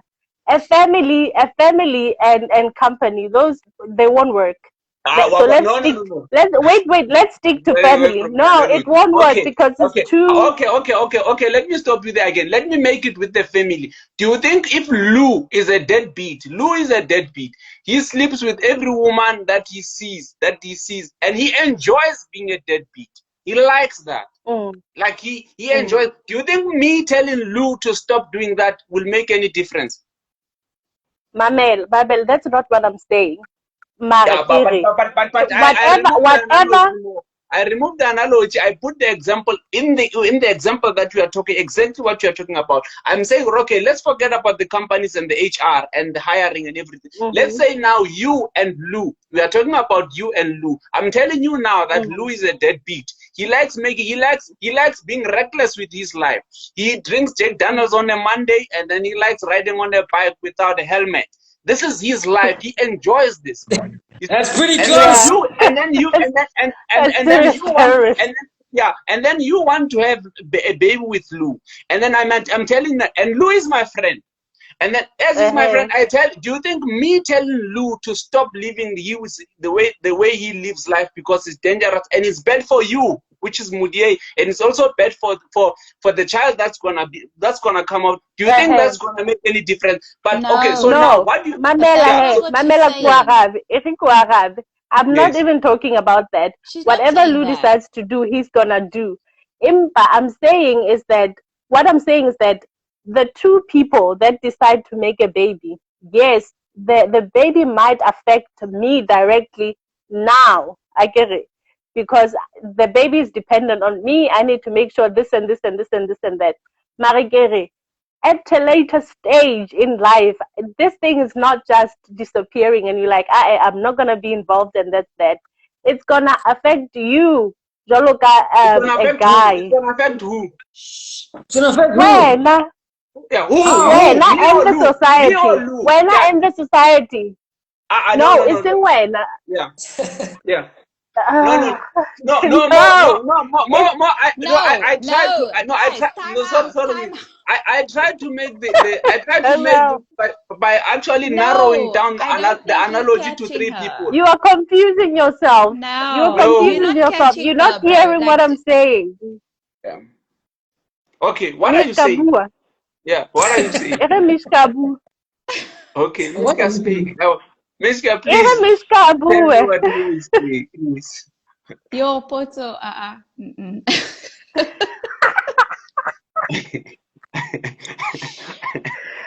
You need to be on a leash. Oh my goodness. What Also, is she I'm saying? saying for it. So listen here. Mo is saying, who is so women who enjoy having intercourse have to take Yeah, protection, yes, right? But yes. what about the guys who also enjoy intercourse? Okay. Who is then putting Wana. pressure on them to not Who, leave their seeds around when they don't want kids? okay. The So issue. so she's Okay. not Yeah. so she's not saying I want to sleep with you, but you and I want a kid with you, but you don't want a kid. That's not what she's saying. She's saying who's putting pressure on guys to make sure that there are no kids who are growing up without fathers. No one. Okay. So let me ask. Yeah. So let me ask now. So So now. Lou's Okay. got bad So habits, right? It's yeah. And common he So likes this amongst bad time. a habits. group of men. Who is putting Yes. pressure on those men to On not have him, yeah. intercourse when they are in those kind of headspaces and not thinking straight? No one currently, Mm-hmm. but before it Who was the is putting society. boundaries and making Yeah. sure? So Yeah. that's what she's saying, that our conversation is Mm-hmm. one-sided, Yeah. and the fact Yeah. that we are talking Exactly. about women need to take almost Yes. 100% Mm-hmm. responsibility. Yes. Yes. Okay. Okay. No. Thank you, And, Mishka. Thank you, Mishka. and we Thank you, will. Mishka. It's Yeah. because Thank you you. don't And we I. won't listen. solve, Yeah. Emmanuel, and we won't, exactly, and we won't Yeah. solve anything when it's like that, when we are just looking at it one-sided like that. Okay. That is my Okay. point. Okay, I agree with you there. But now, here's my point. What do you think now? I've been recommending what men should do. For example, I've been recommending what women should not do. So now, let's say, because we had a society before that was saying that if you get a girl pregnant, the society understands and then would actually force you into marrying that girl, right? So now, will you be happy with that law being reinstated? I don't think it's possible where we are now. No, Would you be I'm not happy? asking you about the Would you possibility be or not the happy? possibility. Will that make you No, happy because if the war, it will not make you happy? no, Okay. no. Will you be happy? Will you be happy if the government said, okay, when the child is born, both you as a woman, you have to tell who's the father, and then the father has to be there. The father's name has to appear on the certificate, and then he has to, the DNA test has to be taken on site. The father has to appear on the certificate, and the mother has to appear on the certificate. Would that make you happy? And then from there, then the government will have to police to make sure that this boy pays the money, pays the support, the child support. Will that make you happy to have a law like that? And that, My man, okay, then, yeah. a law like having a society governed by law like that in matters of relationships and everything, it will not work. So Why It okay, will not? so not what work. It works works then? It'll everywhere. look, It works Yeah, everywhere. eh? what works then? What is it that you want? Do you just want me to tell him and then that's it? I mean, what do you want? Because the reason now you have to understand how No, men I and think women respond to law is not it's not the same.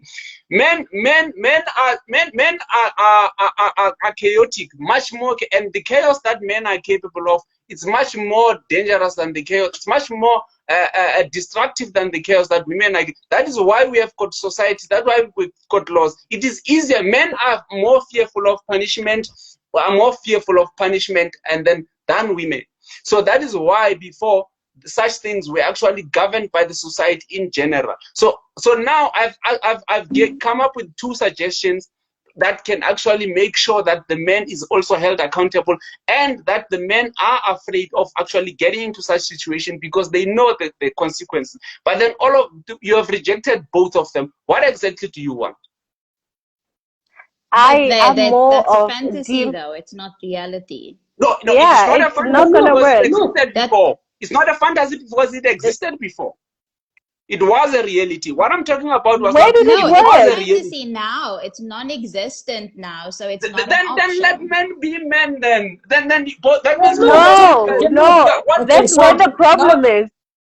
so this No, is so fine. That's Now where the you're understand. problem saying is. Understand. let men be men, yeah, Hey, right? hey, But Look, women that's can't wrong. be women Bona. just birthing but what innocent do you no, want? kids Come up with because then suggestion. look. we messing up society. Oh, look. Okay, so understanding what Mo is saying, right? She's Yeah, saying that you need to then tell men how to then live the way that men live, right? yeah. It's like, okay, cool. We can tell men. Will they do it? Highly unlikely. Because they I already know that they're doing it.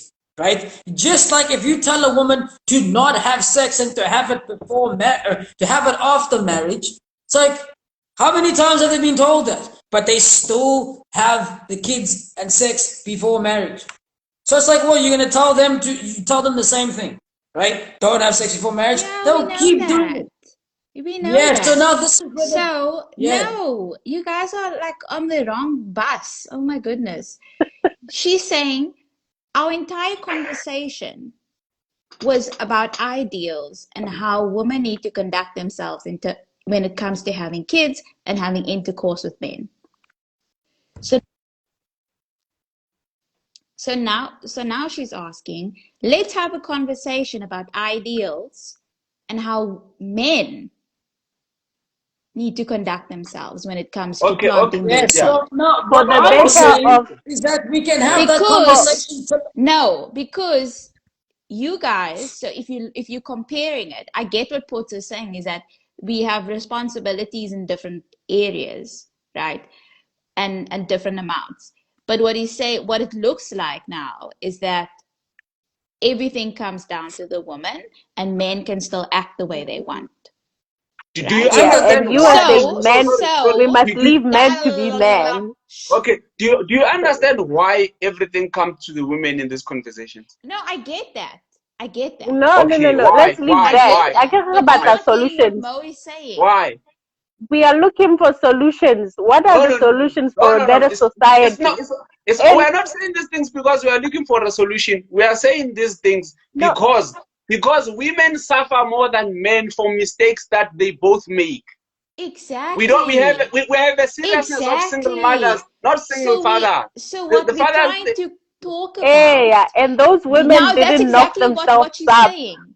Is Hey, because we okay. suffer more for the mistakes we both make. Yes, and So you can never suffer equally. so she's saying, what can be Yeah. put in place so that we both don't make that mistake in the first place? And I've And it's Nothing. given two not your two suggestions. options Nothing. because that's unrealistic. What else We've do you want? moved past that. What else So do you want? We've moved past that. We don't live in a society that works like that anymore. Exactly. no, Look, yeah. so this is what I'm trying to So explain as now you're well, right? saying, Is that I'm saying that guys must do this, this, and this, but they're not going to listen. That's not realistic. No. look, It is, look, it look. is very But you're realistic because it's saying, happening now. okay, women must do this, It's this, and this, and not. that's it. It's happening. Guys are not listening now as we are speaking. Look, Try telling a guy the thing is this, to right? stop Is that using the what wrong I'm and then getting at you is that guys are not listening, girls are not listening. I'm not trying to tell girls what to do. I'm not trying to tell guys what to do either, Exactly my right? point. So, what are we going to do to stop guys and girls from making that mistake in the first place of not listening? You We're not can't do anything. To the there's exactly people nothing that because are you're to not saying listening. there's two options. There So then isn't. what is Yes, the point of you what So can't is do the just anything. talk point of about it. talking, It's not guys Mamela? versus girls here. We're just talking about it. Yeah. How are It's we a going to problem stop we are having. how are we going to stop our kids from growing up without fathers to take Hmm. over from 7 until 18? What are we going Okay, to do you want do? us to answer? Do you want us to answer? I'm not looking for I'm just trying to clarify what Mo is asking Where because we you are. guys Okay, are so do you jumping want us down to our answer the throat. question? No, it's just a conversation. No one's Huh? got the answers. It's only four of come us. on. Oh, okay. Just this, just like you guys are saying, you are saying that there are no answers, and we are not saying there are answers out there for you guys to give to us. But then we are trying to paint the reality of what is now, and discussing it, dialoguing hore. It's pointless to keep on saying, "Hey, women this, hey, women that," when we both are a problem. And the sad thing is that the children are the ones that pay. And then when the kids, you don't have to be involved in whatever. Your child needs you from 7, 8 till whenever, especially as a guy or a little boy. And like a woman cannot raise like a little boy the same way as probably you would influence the little boy.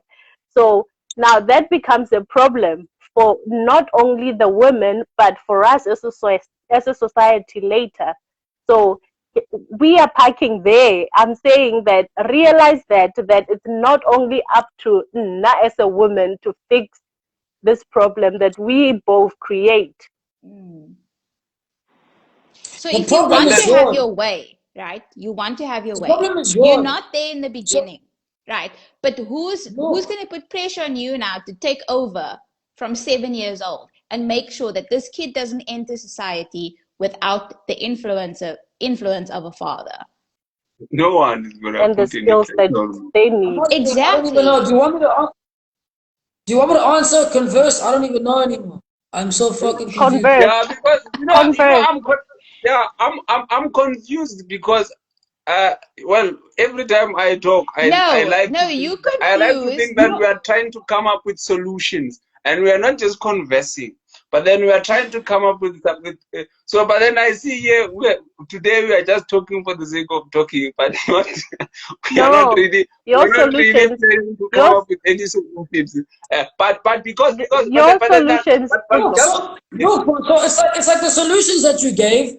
are solutions, right? Yes. Okay? But And then What there's for marriage, women? right? For And then there's marriage, right? also, yes. And then the thing is that with people that don't listen, there are no solutions.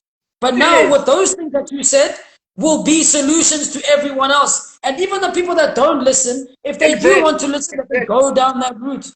So now when you're saying that who's gonna talk to these men, it's like, no, we're just handing out solutions. This is the way it could be.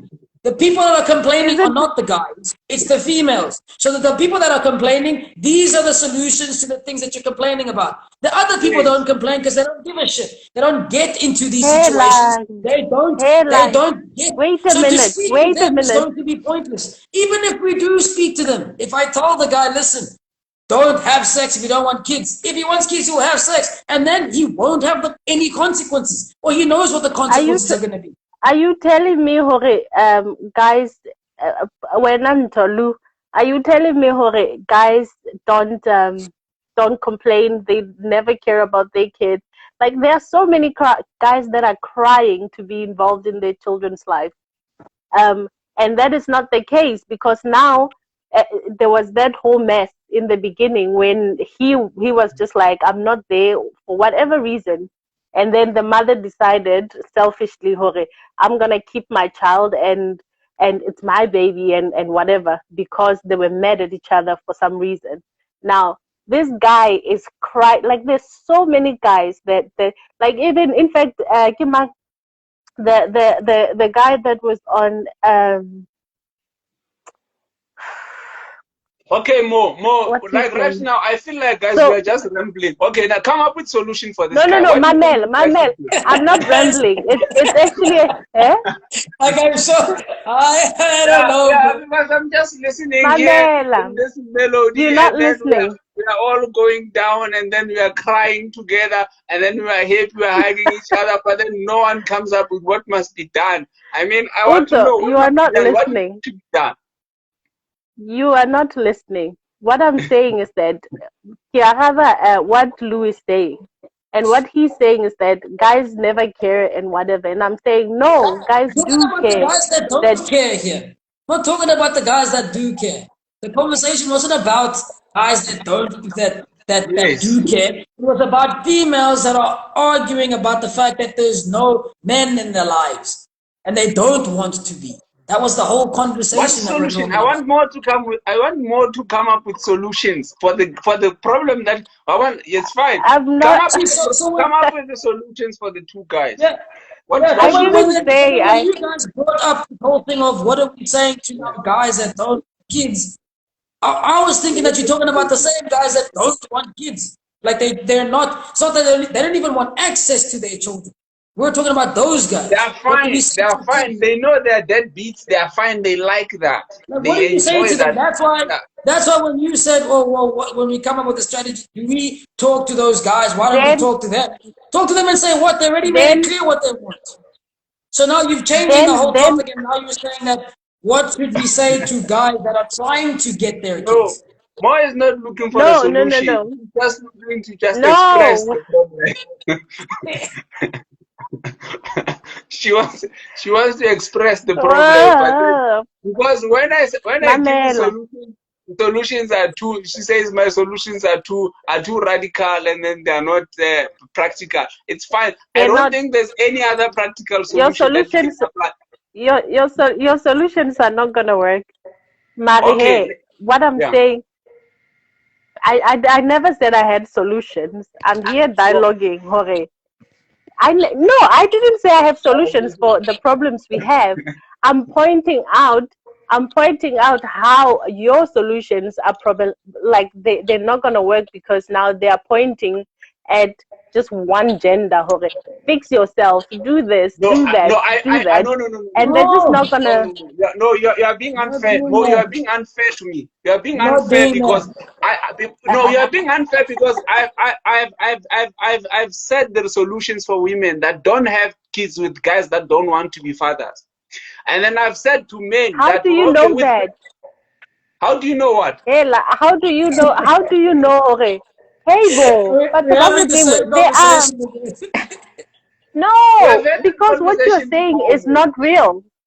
How is it not Look, that With this who? existed before? Linda. yeah. This Linda. existed Wait, you before, Mo. say We had arranged marriages because the two families, they understood the values that the values that govern their families, and then they understood they raised these children in the values that we had arrangement. Everything that I'm saying existed before. We had almost 90% of marriage rates. So this existed before. Right now we have got, I'm sure, I think if we were to be honest about it, we have less than 20 if we are actually to be honest about it. But then before we had an age whereby when we were 24 and when we were 24 or that age, you were married, you had a family. That everything that I'm saying existed before. So you saying that is not realistic. It's what I mean. It's not real. How do you see? How do you come It's to that not conclusion? realistic. It's There's historic Mamela. evidence You for are it. It's not bringing. fitting for the current You are time that we bringing. live in. Yes, you are Then, what do bringing then, you things then, that mean? worked Look. for a Okay, look, different Mo. generation. Mamela, Okay, look, Mamel, in the you Middle are East, you right? are In the Middle East, right? If you go to the hospital, okay, any hospital in the Middle East, right, and you're a female and you're pregnant, right, they do not treat you, right, unless you bring a marriage certificate and your husband, right? Okay, once you so do what that, you then they can give so, birth to so, you. guys. so, so, so, so, so, yeah, yeah, I yeah. mean, So what he's saying, he actually saying that what I'm saying exists. yes, There's a part of the exactly. So world that's what where I'm. exactly what I'm Yes, saying exists. So when now you are exactly. telling me that it's not real, but then it exists in the UAE as we are speaking Yeah, so Mamel, that's now. what I'm So Mamela. saying. why So can't South No, This Africa is adopt not the the same Middle law? East. calm down, bro. Mamela, Calm down. Mamela. Your This is your blood pressure. Yes. hey bo, it's chase. sensitive topics for a reason. Sensitive for a reason. This is the group all over again. Mamela put Huh. so you guys, what I'm saying is that our society that may work for a Middle Eastern society based on a lot of things. It could even have religion mixed in there, Yes. and whatever else they have in place to make that work for themselves. But what I'm saying is that now for our society in South Africa, Okay, so South that is Africans not Okay, don't need okay, working some right okay, shit. but what now. would work in South Africa then? Tell me what would work in South Africa. I don't know. I don't know. That's why I'm saying, Jorge, we Yeah, must brainstorm. then if you don't know, then we must maybe we must just forget about this. Forget about marriage in South Africa. Let's just date each other and have kids like dogs, and then have kids with anyone that we want to have, and then have mixed babies, and then must copas or whatever. Because there's no solution. Even though the very same society you are talking about had order before now. So I don't understand why you are And so that proud to say I that also this don't won't work understand. I now. also don't and Yeah, understand my this. point and my but point then exactly what was in the UAE was here before. So you are not Mamela, being fair. that worked that worked for our grandparents generation and whatnot, and something obviously changed since to where we are now. What I'm saying is Yes, that now you have which is, yeah, Shut So which up, is no, the like man. fact. it's a lot of Shut things. up, It's so a so lot why of Mo. why things. so Let so Mo why speak. yeah, yeah. So Mo, why let don't we let change me speak. what yeah. Let me speak, sir. Let me speak. Let me put in a word. Poto, you need an I ambulance Just on standby. I'm so worried about your you heart. know, guys, this reminds me of can I finish my yeah, statement before I please. forget it? Yo, this guy is giving me a headache. You know, Mamela put. yeah. Can I just say, Hore, what I'm saying is that the generation that was our grandparents or whoever before them and that Yeah. worked for them, it did. But obviously changes happened along the way to the point where we find ourselves where we are now, Can those I changes guess. be reversed? And eh, Can those changes be what? reversed? Maybe the problem is those changes. Can those That's changes be that's reversed? a question. That's a question that we can discuss. Can we go back to what Then it was? that is the Is it problem now. possible? That's I the solution. That's the solution. No. That is not a Yeah. problem. That is the solution. Lou, this reminds me. I once had a topic I with this other can't. with this other Madala. Sorry, Mo. I once had a conversation with this other Madala, and then he was telling me about how women solve their problems and how men solve their problems. He was like, when men tell other men problems, they expect that those men must come up with solutions. But then with women, it's different. And then when you are talking to a woman, when she tells you her problem, she's not necessarily looking for a solution. She's just looking for a sponge to absorb all these problems and not do A anything. And then conversation. A that's how conversation. she solves her problem. She feels like you care by just sitting there and listening and then absorbing. Then that's what makes her feel good. And then from there she'll be better. The following day she'll be okay. And then she'll be like, I've got the best guy. He listens to my problems and we solve the problems together. But literally, you didn't solve anything. You just sat there and then absorbed everything that she was saying, and then didn't say shit. And but so I'm experiencing exactly the same thing here. Is that these people, they just want even Mishka included. They just want to talk about these problems, and then we just have to absorb this problem and then admit that, hey, this is bad, it's terrible, and then from It's a there we're bad just gonna problem. we're gonna call it a day and then But go and that's sleep, not and what then No, you're we're gonna doing. wake up happy the that's following not You're what day. we're not doing. you're not being a Mamela sponge Hepwood. though. You're doing the opposite. Yes. Be Okay, a sponge and listen to what we are saying. And then, after hearing what we are saying, we can try and find solutions together. okay. But whether what you are doing is that you're just throwing suggestions that we are telling you, Hore, these may not work now. They may have worked for grandparents, but now Yes. they may not work. So you May have to not. look at what changed. Yes. Yes, Mm. I'm not So saying what it's is for sure working? because we What is haven't tried. working now? What is working now Uh, is women that then make sure that whatever that they're going to put, whenever they're going to engage in any sexual activity with any other person, that there's a high price that they will have to pay, and they need to make those decisions before they make those decisions individually. Which is why we're talking about, to the women. Yeah. We're not saying that whatever they're doing is wrong or whatever they're doing is right. We're saying if you don't want to go down this route, this is the way that you don't go about doing it. Then you're saying that we need to talk to the men. Well, we're saying that by talking like that, it is inclusive of the men, but the men that don't want kids to begin with, it's useless to talk to them because it's not an issue for them.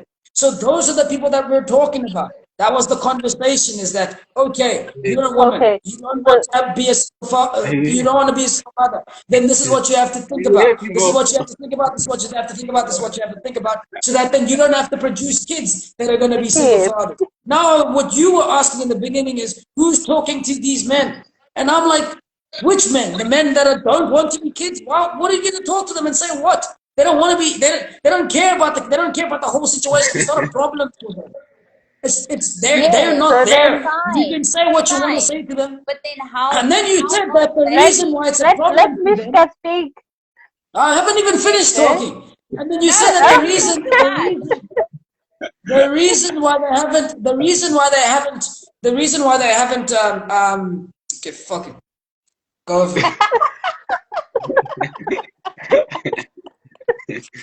You lost your chain of thought. I That's did. the And look, same and thing he was the doing thing to is, I was going to me. explain everything, and it's probably going to answer what she's going to say, and she's going to say No, it I again, get and what then you're we're going to saying. go. And I get Because where you said, our okay, wait. So Mo said that because these kids are going to be problems for you in the future. So then the question was Problem problems for for who? who? For who? They're not gonna be For my problem. everyone. No, For for They're who? not going to be they're going to problems be a for you problem for guys. They're not gonna be everyone. my problem. You How are in how the society. listen, You how? are listen. in the society that these If they children become are a living problem for in. us, we take them in jail. We lock them in jail there. Then they can drop Eh, the soap with eh, each other eh, there. Once they become problem, we Listen. no, lock them up. no, Then they can drop the soap with no. each other there. So I'm When gonna be when fine. I don't know. Yeah. No, no, that's not true, and you know it because, like, How? what is Postmo gonna take all the children that you guys are leaving We're out gonna here to build be more like poles. rubbish We're kids, gonna build a bigger one. I'm a builder, you know. I and told then you. I told you and so. then you I enjoy it. That's a contract for me and my kid. I enjoy that. I Mamela, want those contracts. I want to build a prison. I've never built a Mamela, prison. hey, Mamel. Your argument, He said, your I'm not for the argument is prison. that no, yeah, your argument is that it doesn't affect I want you. that contract. Your tax pay, your tax money is gonna be building Which is homes. gonna So it come to is your me because problem. I'm a builder. It's gonna come Okay, to shut me. up. That's That not the tax point. money, I That's want not that the contract. point. The So then point, it's not the it's not point about Puto, is, it's okay, about we had the Boputo. conversation. We But had then the why should I speak conversation. about Boputo while Boputo don't want to have kids? Like, I mean, We had Boputo the don't I want to don't have conversation understand. about what women need to think of before they sleep with someone or before they want to have a kid, right? Yeah, but means, They, yeah, it's my turn. yes. So Disgusting. what are men thinking about? Men make the decision, no, I don't want kids, right? Yes. Or they just don't care whether they have them or not. Yeah. Fair enough. Okay. Yeah. So they have intercourse, they leave a kid behind, Mm. right? Mm. Yeah. Say, I don't know, something happened. There was a mistake, there was an accident, whatever. Neither one wanted a kid, but there is a kid now. No, no, no. Who? Or one didn't even care whether there's a kid or not. Yeah. But didn't want same thing. No, no, no, It's no. It's not the not the same same thing. thing. I don't care whether there's a I baby, don't care whether whether there's there's a no child baby. or I not. don't care. I don't care. Eat it You if you don't wanna care eat. because you don't want Eat you So don't want now the we're baby. Let saying, her it if you no, speak. so wanna now eat what it. we're Raise it saying, if you wanna raise it. I don't care what you do with it. I don't care. Let If you her wanna eat speak. it, so eat Puto, guys, it. what let we're saying is that, Yes. so now the woman, if she says she doesn't care, she leaves the baby with the grandmother. The guy Yeah. says he Yeah. doesn't care. He doesn't do anything. He doesn't even say, Mm. I'm going to leave the kid with Yeah. my mom, Yes. right? So Yes. there's no accountability for that mistake that both It's not a made. mistake, Mishka. Shut up. I'm talking. what Okay. So there's no Right? accountability, So okay, and then anyway, so there's a kid. So what Mo is saying is that there's a kid who's gonna go through a lifetime of stuff, Yes. and it's gonna affect the society that we're both living in. Mm. So why aren't we both taking that responsibility? And why is there not okay. as much pressure on men to make sure that there aren't these kids in our society who are traumatized from their childhood, who don't have dads to guide them, who don't have Which father figures who are decent males? Okay. Tell us when you want us to answer and not cut us off. I'm just saying. What would the solution to that be? Is that a there's question no or you want solution. to converse? she's It's asking the a solution question. of arranged marriages, and if you make a girl pregnant, you have to marry it. That doesn't work. Then there's no That's solution there. that is for a time that has passed. But Yeah. That, Mm-hmm. what can It's we do then then to ensure currently that these currently there's no boys and solution, girls, Mishka. what can we do to ensure that these boys and girls have someone to guide them at a certain point in their life? You can't do anything. It's What not, can you do? this goes beyond relationships now. Mishka, I You're don't going to want to be build more someone's. prisons and I put don't them want to be in there. another man's child's dad. I don't want to be a father to another man's child. I can only be a father to my children. So I don't give a damn how other fathers raise their children. So because the society also is fine with not giving a damn how other. So basically, what we are saying is that there's really nothing we can do. There is no solution for this. Other than the two solutions that you guys call archaic or that you call old or what, there is no Outdated. other solution that we can do. I Oh cannot be a look, father to your child. In fact, the laws now are even much stricter to actually be. Remember, as I said before, before you could be able to stop a child that's smoking and then be able to, for example, like for example, discipline a child that you see or stop boys from.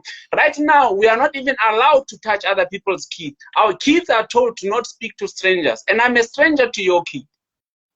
So Okay, there is no solution. the alternative is if the guy doesn't want it and the woman doesn't want it, then you can leave it at the hospital. You can adopt it, give it up for adoption. Like we've talked about these. I'm gonna take them and become once you put them adoption, I'm gonna make them laborers. I've got a lot of need for laborers. Border. So then Lungelo thinks adoption is a solution to our problem. And I'd like to argue that they are only it's a solution to that problem. Problems, but then they're not coming yes, with solutions. Yes, I'm talking about that as well. I'm not saying like this is cleaning up everything. Yes. I'm saying it's a solution to that problem.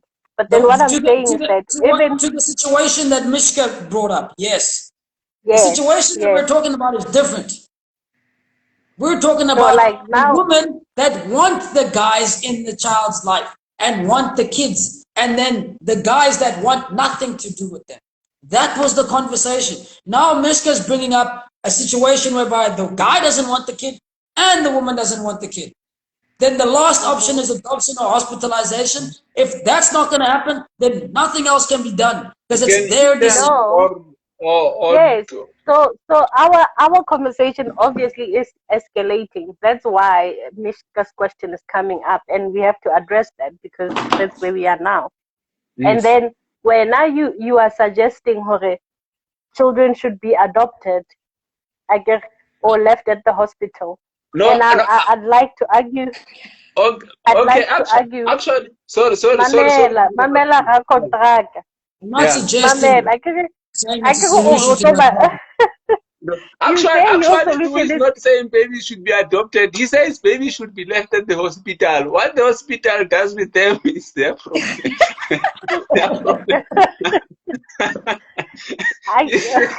Either way, whether they're just left at the hospital forever or somebody adopts them from the hospital, whatever that one is now between the between them and the hospital. I'm trying. Okay, they're at the hospital. What I'm saying is that those children need to grow up as well. They're gonna be teenagers. They're gonna be part of the society. They're gonna. That is not a solution to what we are talking about of a society that is messed up.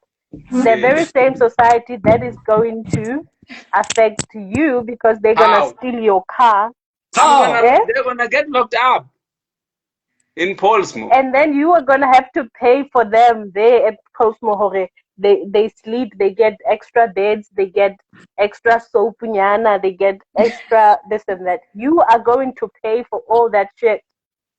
But look, so you can have to pay for that, or you might not. Maybe they'll turn up great, and you might not. Then you have to pay for someone that was in a family of a mother and a father, and they were brought up fine, and then they took the long road, and now you have to pay for them. It's like it's not a guarantee that's going to happen. It's like these kids might grow up perfectly fine, and then you don't have to pay for anything. Like we are not talking about. We're not talking about the minority here. We are talking about the majority of the kids that will end up in Portsmouth, but that don't have a family, or that they didn't grow up like being loved by their dads and whatever. Those are the kids that are very likely gonna be at Portsmouth.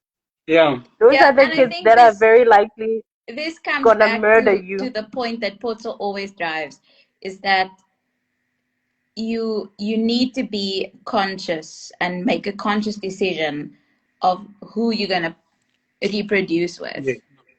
Yeah. I don't know why you're making jokes about this, Potso, because that's what you're always saying. Because it's actually your thing. Yeah. Yeah, because you're always saying that the guy needs to make sure that this woman that he wants as the mother of his child is top tier, and vice versa. Yeah, but he's not telling them what to do. I'm not. So yeah, this conversation has got many.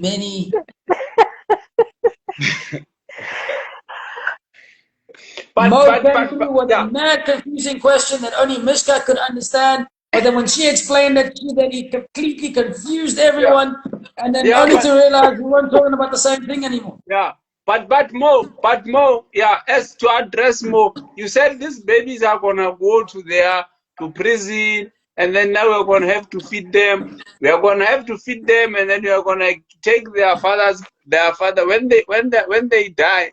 We are gonna take their father's lands, and then we are gonna feed them, plow for their food from that land, and then also own their father's land, and then Agribora they will be in prison.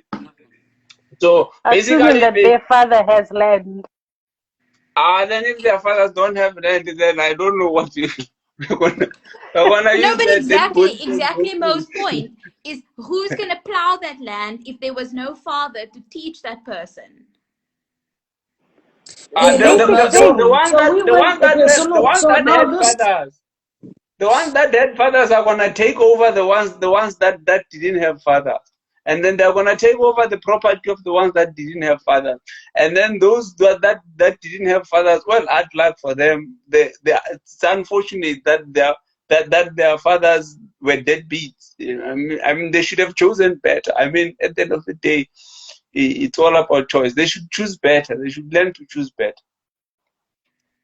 So, let's say, and then you're gonna sit the with the choice problem that I'm because the making guys now. without the good dads are gonna steal your crop. Yeah, but And anyone's gonna steal your crop, whether they have good or bad dad. Not necessarily. The chances. We can find ways.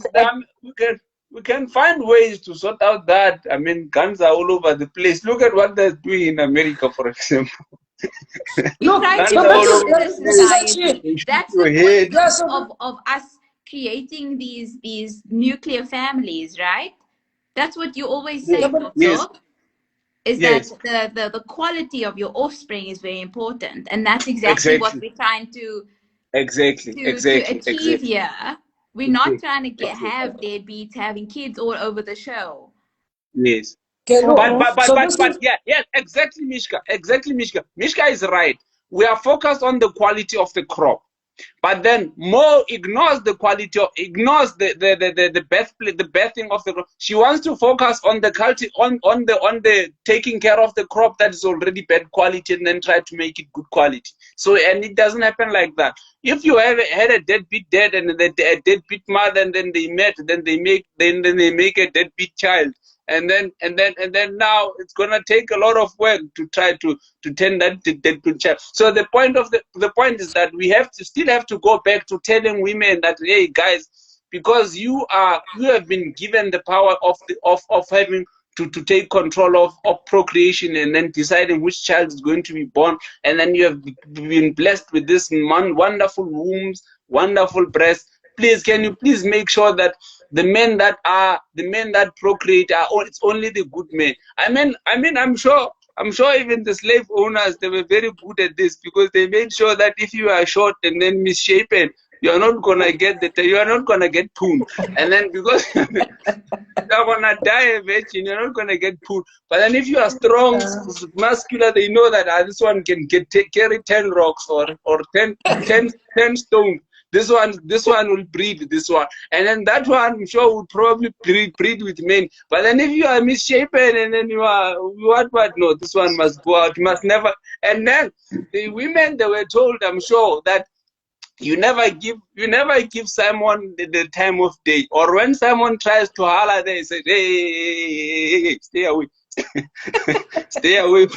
Stay away from Martha. Martha, I've spared Martha for Mentingo.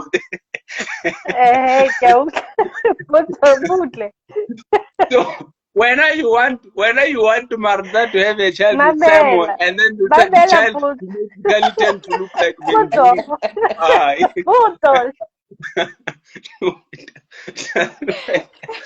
Doesn't work like Simon is also Simon. a human. Mamela. Someone must not. Simon is Someone also must not. Someone must not. Simon's DNA must die with him. who We want decides that? Mendingo Who to decides breed. that? Oh my, Who decides that? what if The what women. if You we're have not got the Simon? power to make that decision. Yeah. But Yautla. What if we're not Simon? Who Yeah. decides It's fine. you are Then you gonna must Fine. bear I'm or gonna go. not? accept that I'm Simon, or I'm Then you gonna must try go. to make It's not myself an a option. Mendingo. Yeah. I'm gonna try to make Simon myself also Mendingo. Simon also as a human being is it has the right to beg. Jwalo ka wena, thinking Has you got the are right to Oh, choose. no, masculine no. there. Yeah, yeah. Okay, No. okay, okay. Then that's where we will get a generation of Simons. And then once you have a generation of Simons, then don't come here and then blame us, because here we are trying to weed out. We are trying to make sure that we protect the produce, and then we always keep up the good produce. Simon can only be Mendingo if he wants to work hard. Maybe he's smart, he has got brains, and then we are like, okay, someone has got nice brains. But then if someone has got no brains, and then you can see he's someone who's no brains, he's misshapen, and then he's retarded, and then all that. Don't give him a child, or he's a deadbeat. Okay, now let's turn it to the deadbeat. Someone is a deadbeat who's unruly. You tell him one thing, he does one thing. You say one thing. Then why do we give someone the time? Why do we give someone's DNA the chance at life? And you are the one who can decide whether Simon or Mendingo has the children. And then when I decide, no, I don't want Mendingo. Yet the slave masters Mendingo. were smart No, enough to understand that, Mamel. you know what, Simon must not have a time of Mendingo. day. Maybe because they Let's be are the real. Simones as well. That's why they want Can Simon. Yeah. Mamela Lungel. Mamel. Simon, Let's be Simon realistic. makes Mamela, their blood boil. Yeah. let's be realistic. Yes. There can only be so many Mendingos and so many Simons and Yes. much more women. Like we are like the numbers are not Which equal. So oh, but basically, then some then Mamela. Mendingo So must be polygamous then. Yeah, Mamela. that's the solution. That's the solution. Mendigo must have 5 women. Then if we want many Mendigos, so Mendigo must have 5 women, and someone must not have one. And then or Simon What Simon if must Simon? watch. What if Simon? What if Simon does not want any more than one wife? Mendingo, not Look, Simon. Don't confuse the names. don't Mending, confuse them. Yeah. Mending, But Or I what is think the Mendingo? problem, the Then issue, if the issue Mendingo. is that we have a lot of Simones, and they're yes, the ones that make the bad decisions to then pick the Simons, Guys, we and then yes. the talking Simones rubbish are the ones now. that are Stop saying, it. Then the and the Simons are Simones a are saying we problem. should then let everyone breed because Yes. everyone is going to So be important and we're going to use them for the future. And then it's like, okay, cool. Then the Simons get bred, and then they complain yes, about the Simons.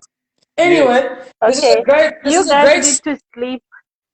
no. So this is Eh? before you guys go. This is a great lead up to actually what I wanted to speak of next, which is Yes. this violence, which we talked about briefly, right? Yeah. About the fact that then this is when Mishka tried to confuse us and Mo tried to confuse us about this whole, and they're going to then become violent in the future. Okay, Yes. so with violence, right? With violence, most of the time, regardless of what family that you're in, it makes a very small difference, right? As if, again, like Potter said before, if you have relative poverty, right? So regardless of Yeah. how the family structures are, if the more Yes. the relative poverty, the more the society will then Yes. lead to violence. And then it Yes. touches on another topic that we talked about, that then the men have to now stay relevant, and then men then choose crime to stay relevant, Yes. right? So because then crime will then pay for them, and they will climb up a dominance hierarchy for then the Simones to then pick more of the Mandingos, right? Yes. So now, if you're at the bottom of the food chain and you're a male, right? You're at the bottom of the food chain, you're a male, and you're poor, and you have nothing else to do or to give to society, then crime is a great option for you to then get into, to then either, even if it's a quick fix now, at least you will still climb up a ladder, which will And then then drive the whole it will make inequality you issue a up. that will make you a trans Mendingo. And then once you become a trans Mendingo, then you become now but then you're still a Simon, you're still a Simon behind, but then you are now a trans Mendingo. and then now you go and then you cheat the other one. You cheat the other one. Then Yes, yes, you ruin the yes. society. Yeah. Yes. Then what happens is then as that goes up, then those trans mandingos, right? Yes. Then try to kill off all the other mandingos and all the Simons, right? Yes. And that's Yes. why the male on male violence skyrockets, right? So Exactly. the male on male skyrockets, and that then we can say through gang violence, through War. war on It's war. drugs, Gang violence. It's with war. It's war, gang gang violence. violence. And yeah. Yes, yes. So back in the day, what used to happen back home is that okay, we used to have Pagat and we used to have all these what do you call it? Not even Vigilantes. societies, what do you call them? Communities where you try to then fight Yes. off all the crime that happens, and all of that crime was against men, right? As it is now. That's why in Yanga East and in Kailich and all these places were number one in the world with crime against men, because crime against men will be again that rival thing of, well, then not only just fists, it's going to be knives, it's going to be guns, it's going to be making sure that I eliminate Yes. my opposition and my opposition and my challenges, right? So then we're gonna fight all the time, and we're gonna kill people off for us to get to the top, to be then the people at the top to be sexually selected by all the females, and also just for life survival in general, right? So then those crime rates go high. But then every crime rate grows high. Then the female said, oh, okay, well, look, there's a lot of crime that's happening to us, because the guys that can't kill off all the other guys are then just killing off all the weaker people and the children and the females. So we want to then have awareness of that, right? Which then came the rise of the violence against women and children, right? Which is, okay, fair enough. Yes, that's what happens. But again, every society that has any violence or any crime will always have this insane crime rate more towards towards the males, right? And then every other crime will rise as a result because of the relative poverty. Then what happens is, okay, cool. So now all those crime rates skyrocket. Then the female said, look, but sexual crimes primarily only happen to females. And it's like, okay, yes, that's a point. Then that point gets driven. Sexual crimes only happen to, or primarily only happen to females, right? Or at an increased rate. It's like, yeah, fair enough. So that needed to be heard. So that's what the woman then came, or the feminists then pushed onto the agenda. And it's like, yeah, fair enough. Then on the agenda, then sneaked in this whole, now there's gender-based violence. It's like, okay, all right, cool, yeah, we've already established that. Males get killed at a massive high rate. That's why Nyanga East is still the highest in the world in terms of a murder capital. And every other place in Joburg in terms of male on male violence is massive. Then females then said, oh, but look, we're also getting killed. It's like, yeah, everyone's getting killed. And we know that females get killed at a high rate sexually. Okay, hence gender-based violence. Okay, but now males are doing the violence, and then females need to be heard more. And that's when things turn political. And that's why now, as soon as you say as a male that you're scared of anything, then it's like, how are you scared of anything if we as females are getting killed more? It's like, no, you do not get killed more. Sexual assaults and sexual crimes, definitely more than us in society, because that is a what do you call this? A crime of power and opportunity, right? And most of those males that want power and opportunity that can't do anything to the males at the top, go do it with the females, because it's easier. It's power. You get power from it, and also you don't actually die from it. Doing it from another guy, you're most likely going to die from it. Then those same guys go to jail and then just do the exact same thing to the weaker guys. But then it's much more the greater risk, and then they die for it there. So now this whole narrative of this whole GBV, that's where we got lost now. It's a big lie. That's when it be. Yeah, it's a big lie, because there is no one that suffers from the violence of men. That, like, more men suffer from the violence of men far more than women suffer from the violence of men. Yes. And the thing is that it's just that only one side of it is being shared. No, yeah, okay. Yeah, I can agree with you on that. But then the reason is that the way that is worded, and also if you check the numbers, you find that again they will say, for example, things like if a woman is raped every day, a woman is raped which not a woman, 10 men die almost every 10 minutes. If you were to narrow it down, like, I may not be accurate about, but what I'm trying to say is that whatever that is happening to women, far worse is happening to men every day, and to even more men. Men are killing men far more than they kill women. Yeah, so it's still gender-based violence, but we only being fed the men on women part, not the men on men part. Like we're not being fed the woman on woman part. I wouldn't call it gender-based violence, because if we say it's gender-based violence, we are saying that men are killing. We are saying that these people are killing each other based on the fact that the one has an X chromosome or a Y chromosome, or the one has two X chromosome, and then the one has a Y chromosome. But then it doesn't happen like that. If you narrow down every gender-based violence case, if you narrow it down, you find that, okay, there was infidelity that was involved there. There was a domestic violence. These people were fighting. It's just that one won. And then it's unfair that men have the biggest muscles, and then they are likely to be the ones that win the most. But then if you check, for example, and then how would women respond? And then you check on the cases of women who ate, of women who, for example, of men who died of poisoning, of poisoning, or when they were stabbed, when they were dead, or they were spilled with water or oil or something like that. It will also be men. So we are trying to fuck each other the best way we can. And then it's not necessarily about gender or having an X chromosome. It's what you can do that can effect more damage. You see, so yes, because the same men that go out and stab and hit other men are the same men that go out and stab and hit other women. So it's not based on gender. Violent people are violent.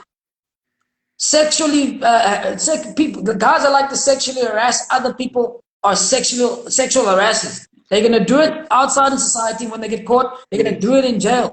It's got nothing to do with gender. That's where the slippery slope came in. And like I said before, it's like, yes, the fight against women, or the violence against women, needed to be heard. Just because the guys are not going to be sexually assaulted in the communities, but the women are. So that they got to be heard. And as soon as a woman started to be killed as well, as they were killed before as well, which is terrible, it needed to be heard. But the narrative that's getting driven is absolutely terrible. And it's at the detriment, exactly what the article that I was saying to you guys, at the detriment of the men, because then the guys are saying, oh, okay, well, we're the problem. Fine, cool, fend for yourself. And then what? So it's the exact, so it's the exact same narrative that we just had now with this whole baby thing. Is, look, these are the issues. This is what you're going to rile up if you don't look at it properly. If you're going to keep shouting towards the other side, your issues are not going to be solved, and you will keep wondering why you end up in the same situations all the time. And that's the same that's happening now with this. Is, oh, okay, you're the victim, and those guys are the perpetrators. Okay, we'll see what happens. Because just as we're so scared to get into an Uber as well, you guys are scared too. But what do? We don't say, oh, it's because I'm a guy. We say, well, I need to defend myself. So therefore, whenever I get into the situation, I will make sure that I'll try to get into it less likely. Then what you're saying on the other side is, no, that should never be the case. You should never blame the female. You should never blame them for someone that's being violent towards them. It's like, okay, cool. Because you know, this is a political term, because even if you go to court. Can we have this conversation tomorrow? Yeah, you can go. Yeah. Yeah, carry on, bro. Okay. Yes, I'm saying that if you go to court, even in court, they don't discuss. GBV is a political term. In court, when they talk, the lawyers or whatever, the lawyers, they are very, very specific about what happened. If it's rape, it's rape. If it's domestic violence, it's domestic violence. If it's what you call infidelity, it's infidelity. The GBV term exists here on Twitter Spaces and there on rallies, on feminist rallies and everything. Because that is why even the feminists actually, they are actually pushing for this thing, for this term GBV to be recognized there, because it is nicely vague, and then anything can just be chucked under there. Anything can, you fight with your wife and then she slaps you and then you slap her back. That's gender-based violence. No, that's domestic violence. We had this term. We knew these terms before we put an umbrella term. We knew these terms, and then we knew these crimes, and then we were very accurate in reporting them. We knew that this is rape, this is abuse, this is assault, this is assault with the, what you call the GBH or something. Yeah, this is assault. This is what we had terms for this. You see, the politics came, and then after the politics came, we said no, let's not put this thing, because now once we become direct about them, it's gonna actually. They are going. This is the seriousness of these things are going to be publicized, and then they may not even get the same attention. For example, I'm sure you know someone who fought with the girlfriend when they were drunk, and then they slept each other, then they went to the police station, and then they were told, I know, go and sort this thing at home. And then which is what I would do as well. I would not want to arrest the two people that got drunk and then started yelling at each other and then fighting because of that. That's also one thing that we fail to understand, is that human beings are violent. We human beings fight. Brothers and sisters fight. Is it GBV when a brother and a sister fight?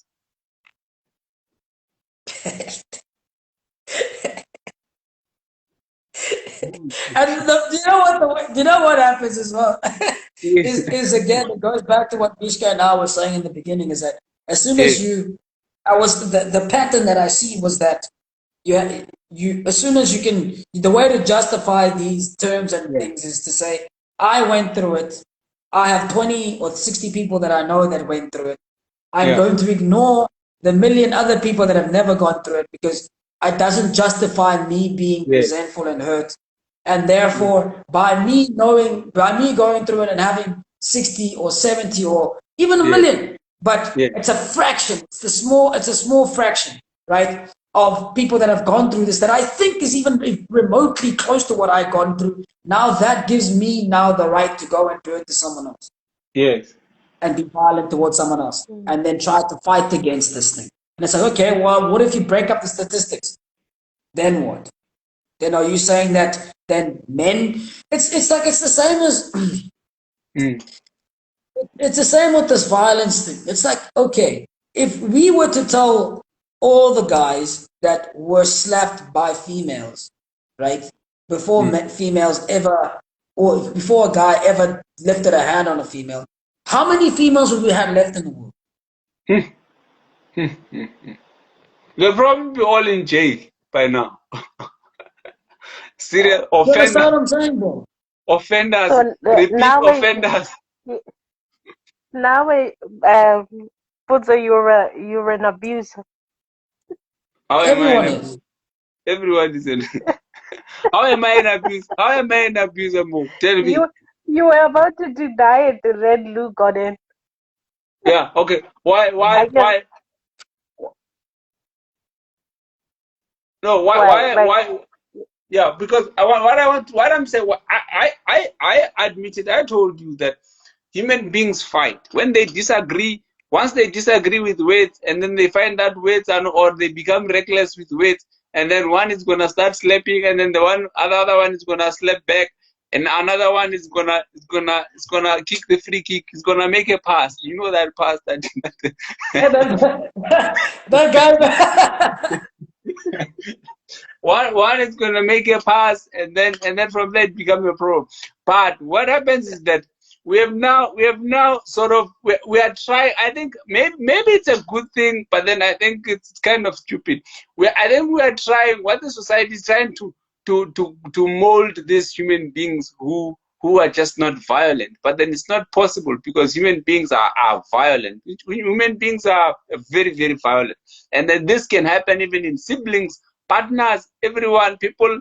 when they get angry, then they slap each other and they throw feet. You see, but then it would be nice to keep your hands to yourself, because that can take you out of many troubles. Yeah, it's very much politicized, man. It's like the first thing you ask someone that pushes this political thing is, okay, well, if you go out to a party and you see a guy hit another woman, you're gonna classify that as gender-based violence? Like, yes. Oh, okay. Or what about when you're walking in with your boyfriend and the bouncer grabs your boyfriend and throws him out, like legit throws him out? What is that called? Mm. No, it's not. It's a fight between a guy and a guy and another guy. Yeah, because the guy's a victim and the guy's an oppressor. So it doesn't make sense for your whole movement that you're trying to push. Because the female has to always be at the forefront of it. And that's where the problems come in. Right? And now what happens when another female smashes another one with a bottle of wine, and smashes another female with a bottle of wine? Is that GBV, or we put that one aside? It depends who was your friend. Yeah. Yes, it depends who was your friend. And then we cannot have law. Because at least you can find a victim law or justice based on who was your friend. Yeah. Because you can find a victim there. Yes. Yeah, but if it's men on men, it doesn't make sense. No. Yeah. The same thing with I believe. You know, the I believe, the whole I believe. Okay, do you believe guys this? are venting, man. And then from there, okay, when it is your brother, do you now believe that he's the no, my brother would never do that. Yeah. You're just venting, Jay. Yeah, and then like you are sleeping again, you are very sleepy there. I am. So I'm gonna leave you guys in peace. Yeah. Okay. So cheers. Yeah, bro. No, good talk. Shit, that was long, eh? Maybe this was 5 hours. Okay, no, it's fine. Sharp